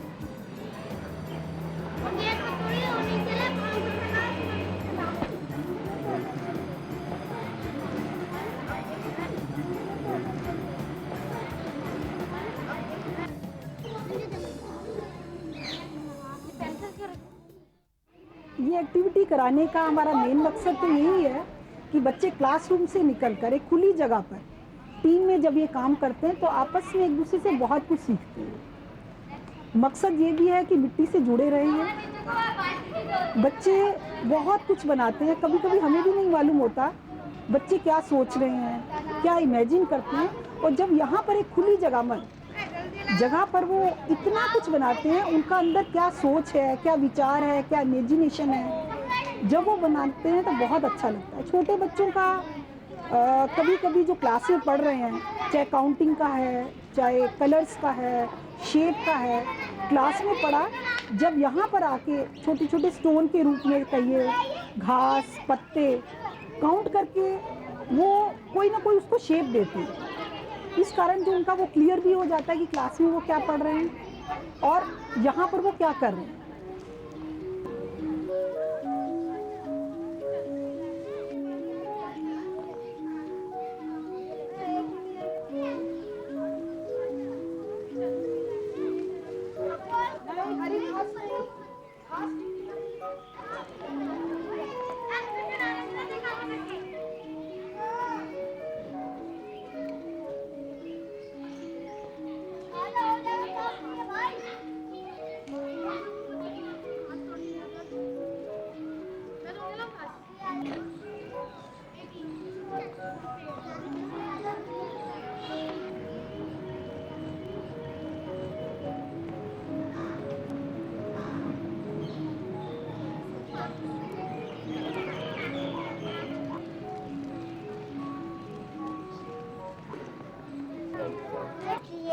शक्ल है। अबे शक्ल ही है लेकिन जीभ वो है।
बच्चों के अंदर बहुत सारे विचार, इमेजिनेशन, सोच, बहुत सारी ऐसी बातें कहना चाहते हैं जो बच्चे अक्सर नहीं कह पाते। और मुझे लगता है ये खुली जगह जहाँ पर इकट्ठे मिलके काम करें बहुत अच्छा एक रास्ता है कि बच्चे उन सबको निकाल पाएँ। और कई बार तो बच्चे इतना कुछ बना डालते हैं, कभी समझ नहीं आता, पूछते हैं कि क्या है। और बच्चे बहुत कुछ ऐसा बनाते हैं जिस बैकग्राउंड से आए हैं। अगर कोई बच्चे गांव से आए हैं तो बहुत कुछ बताते हैं वहाँ खेतों के बारे में, किस तरीके से प्लांटिंग के बारे में, पानी के बारे में, नालियों के बारे में, जो मुझे नहीं मालूम होता क्योंकि मैं शहर में रहती हूँ।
बच्चे आपस में शेयर करना, आपस में एक दूसरे से मिलकर, एक वो जो सहयोग की भावना होती है, मिलकर वो जो काम करते हैं उसे बहुत एंजॉय करते हैं।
बच्चे क्लास के अंदर काउंटिंग का कंसेप्ट, कलर्स का, शेप्स का बहुत कुछ सीखते हैं, लेकिन जब बाहर आते हैं यहाँ पर इन्होंने स्टोन्स इकट्ठे किए।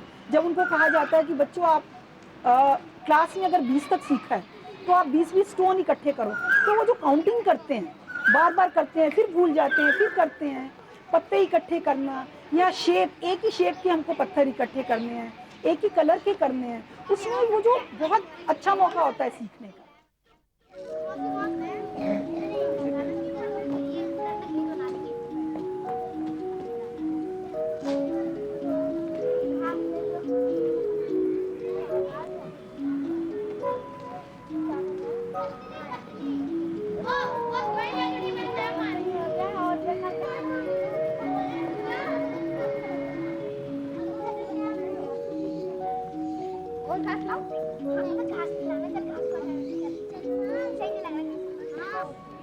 इसके ऊपर लगा दो यार, तो तोड़ दिया यार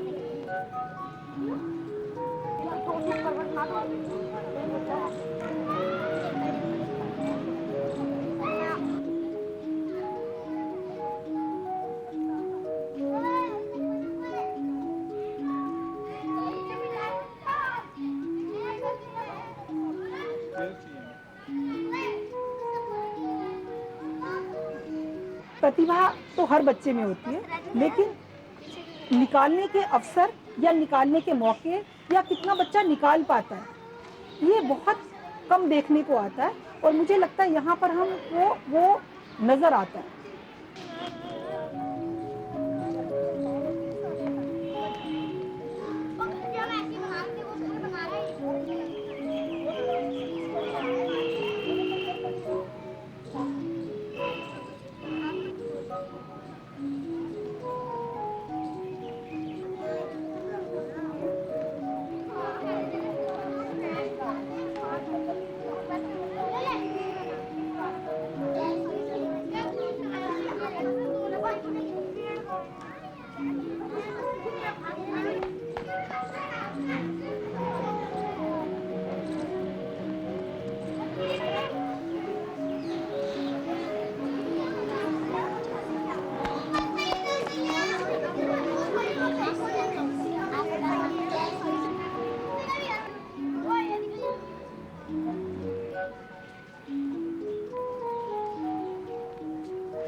इसका नाम रखा सूर्य चक्र। पहले तो मैंने सोचा था कि इसको थोड़ा सा और लंबा करके इसमें सारे पत्ते लगा दूँ, फिर उसके बाद जब ऊपर पत्ते नहीं लग पाए तो फिर मैंने सोचा कि फिर इसके ऊपर फिर कुछ और लगाया। फिर यहाँ से मेरे को एक ऐसा छोटा सा चीज़ मिला, मैं फिर इसके चारों और ये लगा दूँ। फिर उसके बाद फिर मैम से पूछ के मैं बाहर गई और ये वाइट रंग के फूल लाई। फिर उसके बाद इसको ढकने के लिए मैंने कंकड़ इसके चारों ओर लगा दिए ताकि सही अच्छा सा लगे, और फिर उसके बाद इसके अंदर पत्ते गड़ा दिए और फिर फूल लगा दिए।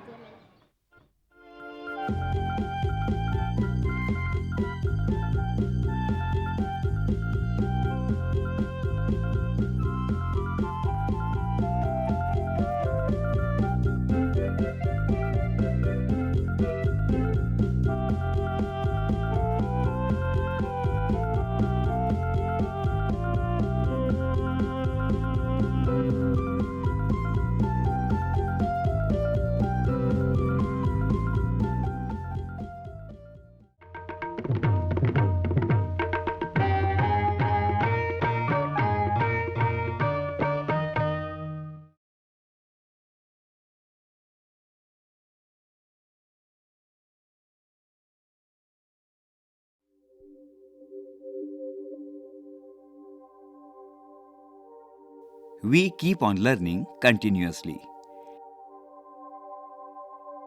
Each experience adds to the growth of our learning. Variety of experiences lead to our multidimensional growth. The experiences we create in the classroom facilitate learning. How do we find out whether learning is taking place or not? Are the children really learning? Is the experience or activity appropriate? What needs to be done to improve it? All such questions help us to monitor and assess learning. If learning is taking place continuously and comprehensively, then one-time assessment may not be appropriate and sufficient. An evaluation system which continuously assesses the learning of student in all dimensions comprehensive is the need of today.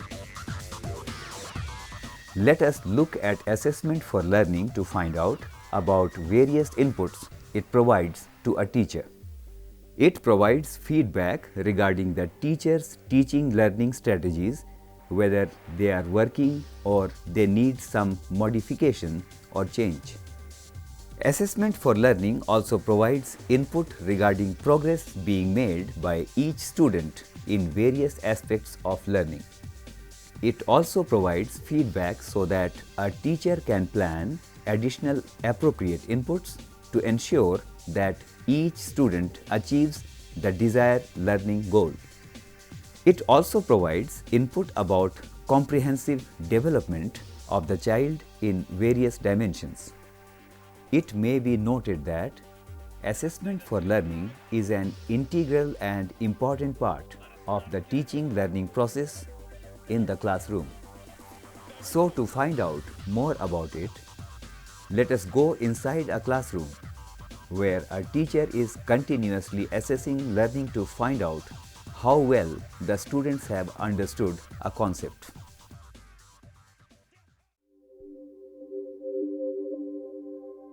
कल बातचीत से ये पता लगाने की कोशिश की तो पता लगा मैम क्योंकि 1/4 बराबर नहीं है। मैम 1/4 भाग है और बराबर नहीं है। कि बच्चों में भिन्नात्मक संख्याओं की समझ अभी पूरी तरह नहीं बनी है। आज कुछ और गतिविधियों से इसका और पता लगाती हूँ। 2 भाई मिलके खाना खा रहे थे। उनके पास 1 रोटी बच गई थी। तो एक भाई ने कहा चल इसको हम आधा आधा कर लेते हैं। क्या कहा उसने? और उसने रोटी उठाई और उसने उसके 2 टुकड़े कर लिए। ऐसे उठाया और ये उसने किए 2 टुकड़े। क्या आप मानते हैं कि ये आधे आधे हैं?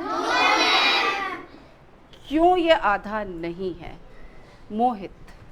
क्योंकि मैम एक बड़ा है और एक छोटा है। क्योंकि ये एक बड़ा है और एक छोटा है। अच्छा, अब अगर आप होते तो आप आधा कैसे करते? चलो, मोहित ने कहा कि वो आधा नहीं है। आप करके दिखाओ आधा कैसे करते? मैम इसको पहले मोड़ देते ऐसे करके, फिर बीच में से फाड़े।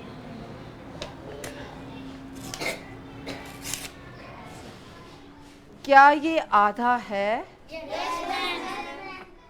क्यों आधा मान रहे हैं आप इसको? आप बताओ। मैम जी क्योंकि ये दोनों एक बराबर। क्योंकि ये एक बराबर है। अच्छा, ये एक बराबर कैसे है? कैसे समझाओगे कि ये बराबर है? शुभम। मैम इसको एक के ऊपर एक रखेंगे फिर पता चल जाएगा कि कैसे बराबर। रख के दिखाओ। ये एक है फिर इसके ऊपर ऐसे एक रखेंगे फिर पता चलेगा। क्या ये पूरी तरह से एक दूसरे के बराबर है? देखो, पलट के देखो अच्छे से। हम आम जीवन में ये तो कह देते हैं कि ये बराबर है। हम लगभग ऐसे टुकड़े को हम बराबर कह देते हैं, लेकिन गणित की भाषा में बराबर का मतलब होता है कि बिल्कुल बराबर होना, यानी कि एक हिस्सा दूसरे हिस्से को पूरी तरह से ढक ले। अच्छा, अब मैं एक कोई बच्चा आएगा, उसको मैं फिर एक चपाती देती हूँ, मुझे बिल्कुल बराबर करके दिखाए, आधा करके दिखाए। अनिकेत आप आओ। आप आओ, यहाँ से लेते हैं चपाती।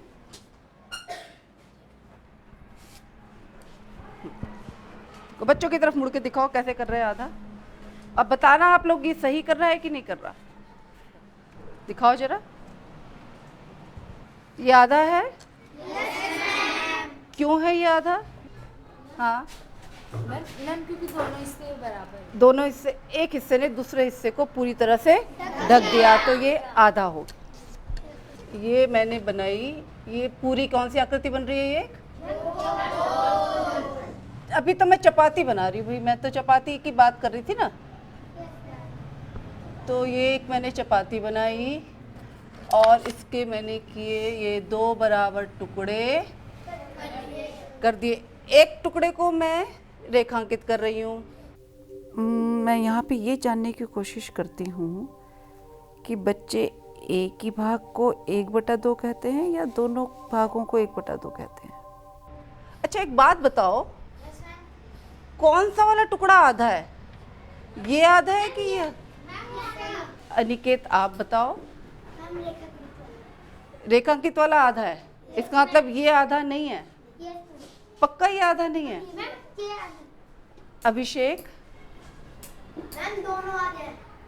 दोनों आधे हैं भाई। अनिकेत सही बोल रहा है या अभिषेक सही बोल रहा है? क्यों आप बोलो नंदिनी? क्योंकि दोनों बराबर हैं। कौन बच्चा लिखेगा कि आधे को कैसे लिखते हैं गणित में? शेखू याद करो, आधा शब्द पहले सुना हुआ है आपने। क्या गणित में आधे के बारे में पढ़ा हुआ है 5वीं तक? और कोई बच्चा जो ब्लैक बोर्ड पे आके लिखना चाहे? आप लिखो भव्या।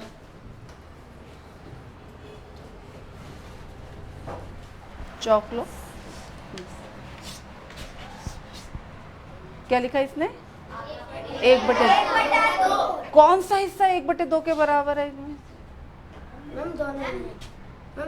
दोनों ही? ये भी 1/2 है और ये भी 1/2। अच्छा एक बात बताओ, ये सही लिखा है इसने? क्यों सही है? फरमान। मैम दो नीचे इसलिए आया क्योंकि मैम इसके दो हिस्सों में बटा हुआ है और मैम ऊपर एक इसलिए आया। 2 हिस्सों में बटा हुआ है? Yes ma'am. 2 हिस्सों में बटा हुआ है। हाँ अभिषेक।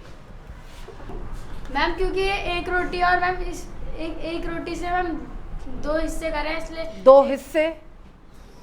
2 हिस्से? मैम 2 भाग करें इसके। 2 भाग। अंकित? दो का मतलब 2 हिस्सों में बटे हैं मैम जी। एक का मतलब कि एक हिस्से का पूछा है। ये लग रहा है कि बच्चों को अभी भी ये साफ नहीं है कि जब भी हम भिन्नात्मक संख्याओं की बात करते हैं तब केवल बराबर हिस्सों की ही बात करते हैं। 2 हिस्से, इसका मतलब अगर मैंने एक चपाती ली, ये 2 हिस्से हो गए तो ये भी 1/2 है और ये भी 1/2 है। क्यों नहीं? आप कह रहे 2 हिस्से बांटे तो मैंने 2 हिस्से बांट दी। ये 2 हिस्से नहीं है। कुलदीप?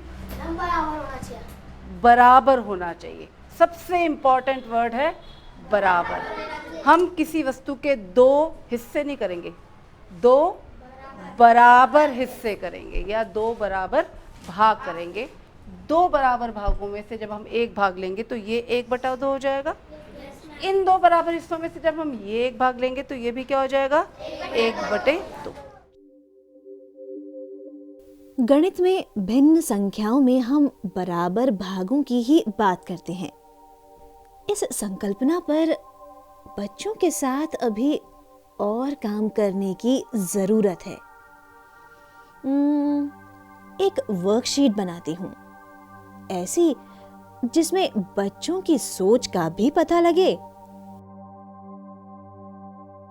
मैं एक वर्कशीट लाई हूँ, इसमें कुछ प्रश्न लिखे हुए हैं। The teaching strategy of using a worksheet for providing additional and appropriate inputs is being used by the teacher to ensure desired learning. पूछ रहे हैं कि आधा भाग है या नहीं है। हाँ, तो आप अगर आप कहते हो हाँ है, क्यों है, और अगर आप कहते हो ये आधा नहीं है तो ये क्यों नहीं है। अब ठीक है, कर लोगे? चलो करो।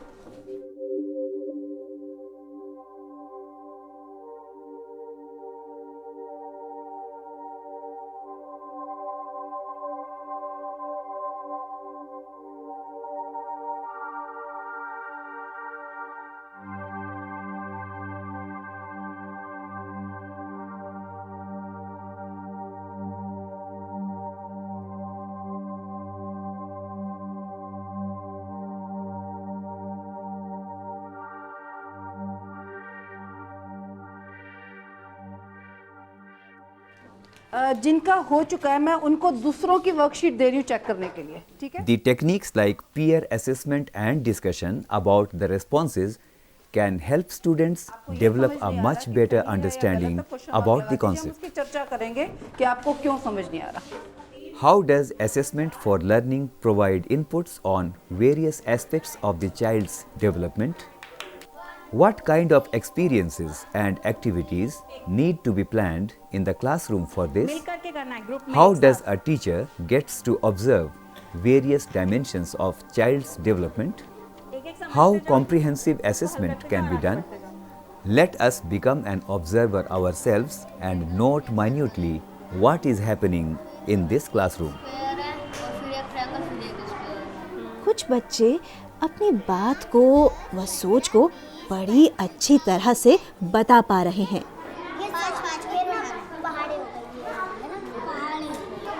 ऊपर एक नीचे, दो ऊपर और दो नीचे, ठीक है?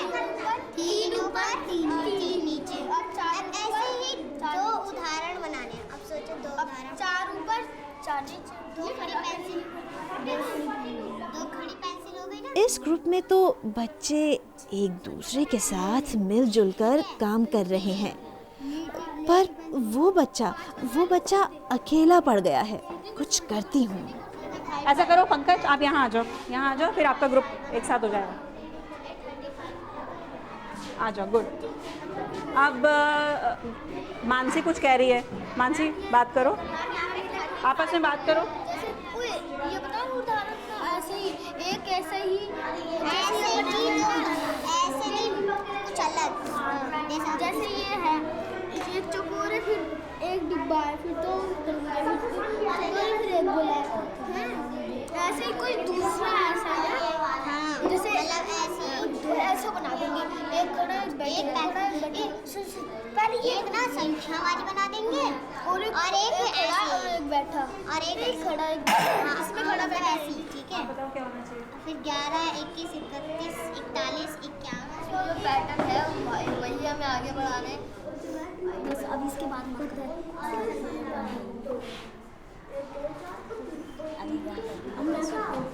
अब तू ते अपने बारे ले। अभी योगेश को हो गया, योगेश आ गया।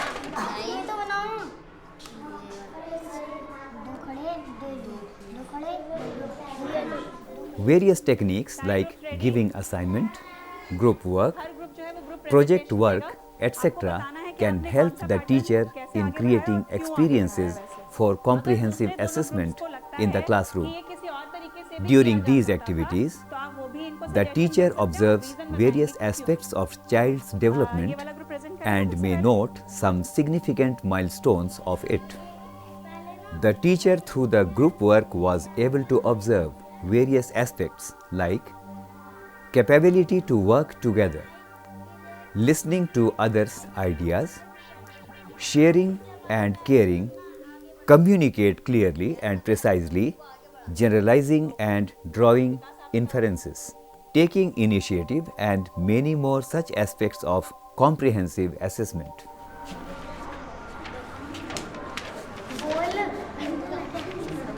चलो मिल करके बता दो। चलो नहीं, कुणाल हेल्प करना चाहता है, विकास चलो। इस ग्रुप के चुप रहने वाले बच्चों को बोलने का अवसर देती हूँ। ऐसा करने से न केवल ये अपनी सोच को शब्दों में कहना सीखेंगे, बल्कि उनकी समझ भी बढ़ेगी। मैम हमने ऐसे बनाया, तो मैम जैसे आपने करा था, सबसे पहले आपने एक सर्कल बनाया, फिर आपने 2 बनाए, फिर 3, फिर 4। तो मैम हमें भी उससे आगे ही करना था मैम। 4 के बाद 5 सर्कल होंगे, तो हमने 5 ही करे मैम। तो क्या रूल था इसके अंदर? सर्कल आगे बढ़ाना था। कितना भी बढ़ा सकते हैं? नहीं मैम, जैसे 4 है तो हम हमारी गिनती 4 के बाद 5 आते, इसलिए हम 5 बढ़ाएंगे, फिर 6 सर्कल।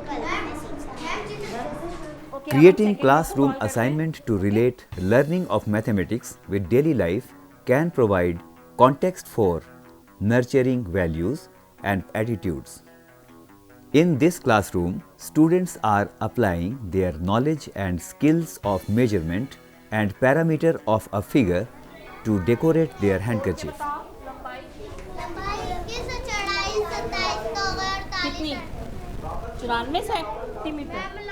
नापो, देखो कहाँ आ रहा है 94 centimetre. The teacher, by asking questions, by providing suggestions, observations, etc., is able to help the child to complete the task with self-confidence. रुमाल के चारों तरफ सजाओ।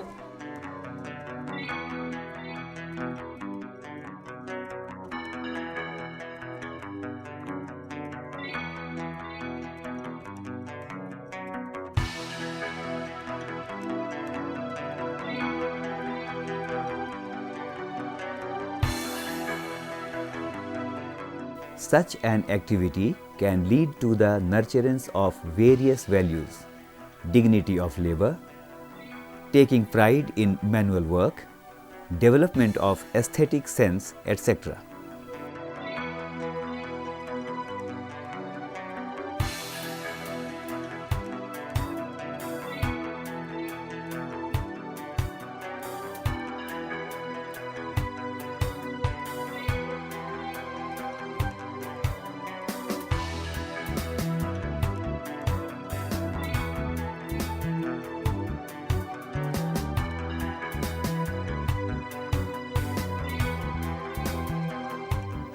A record of child's progress can provide an insight into the development and progress of the child.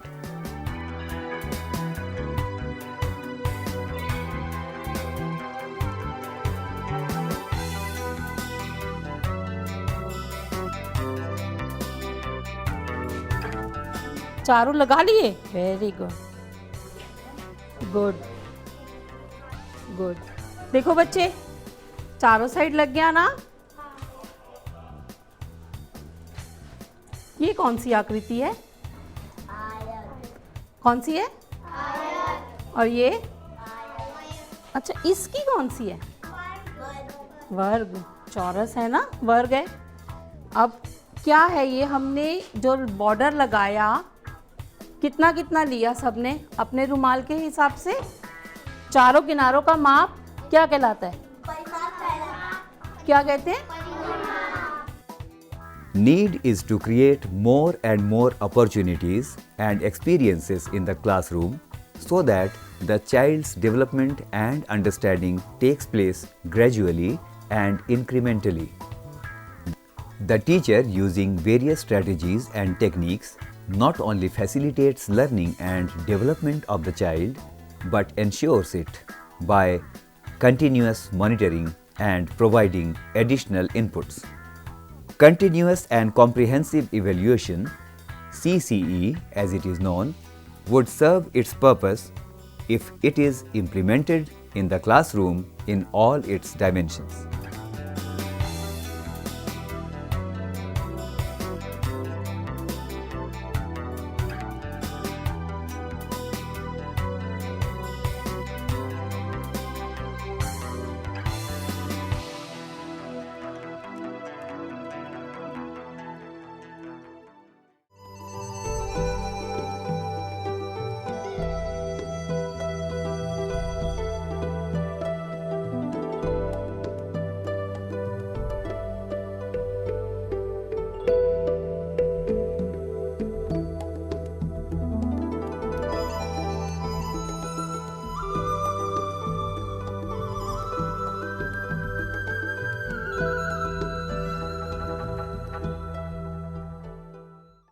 मित्रों, आपको हमारे कार्यक्रम कैसे लगे?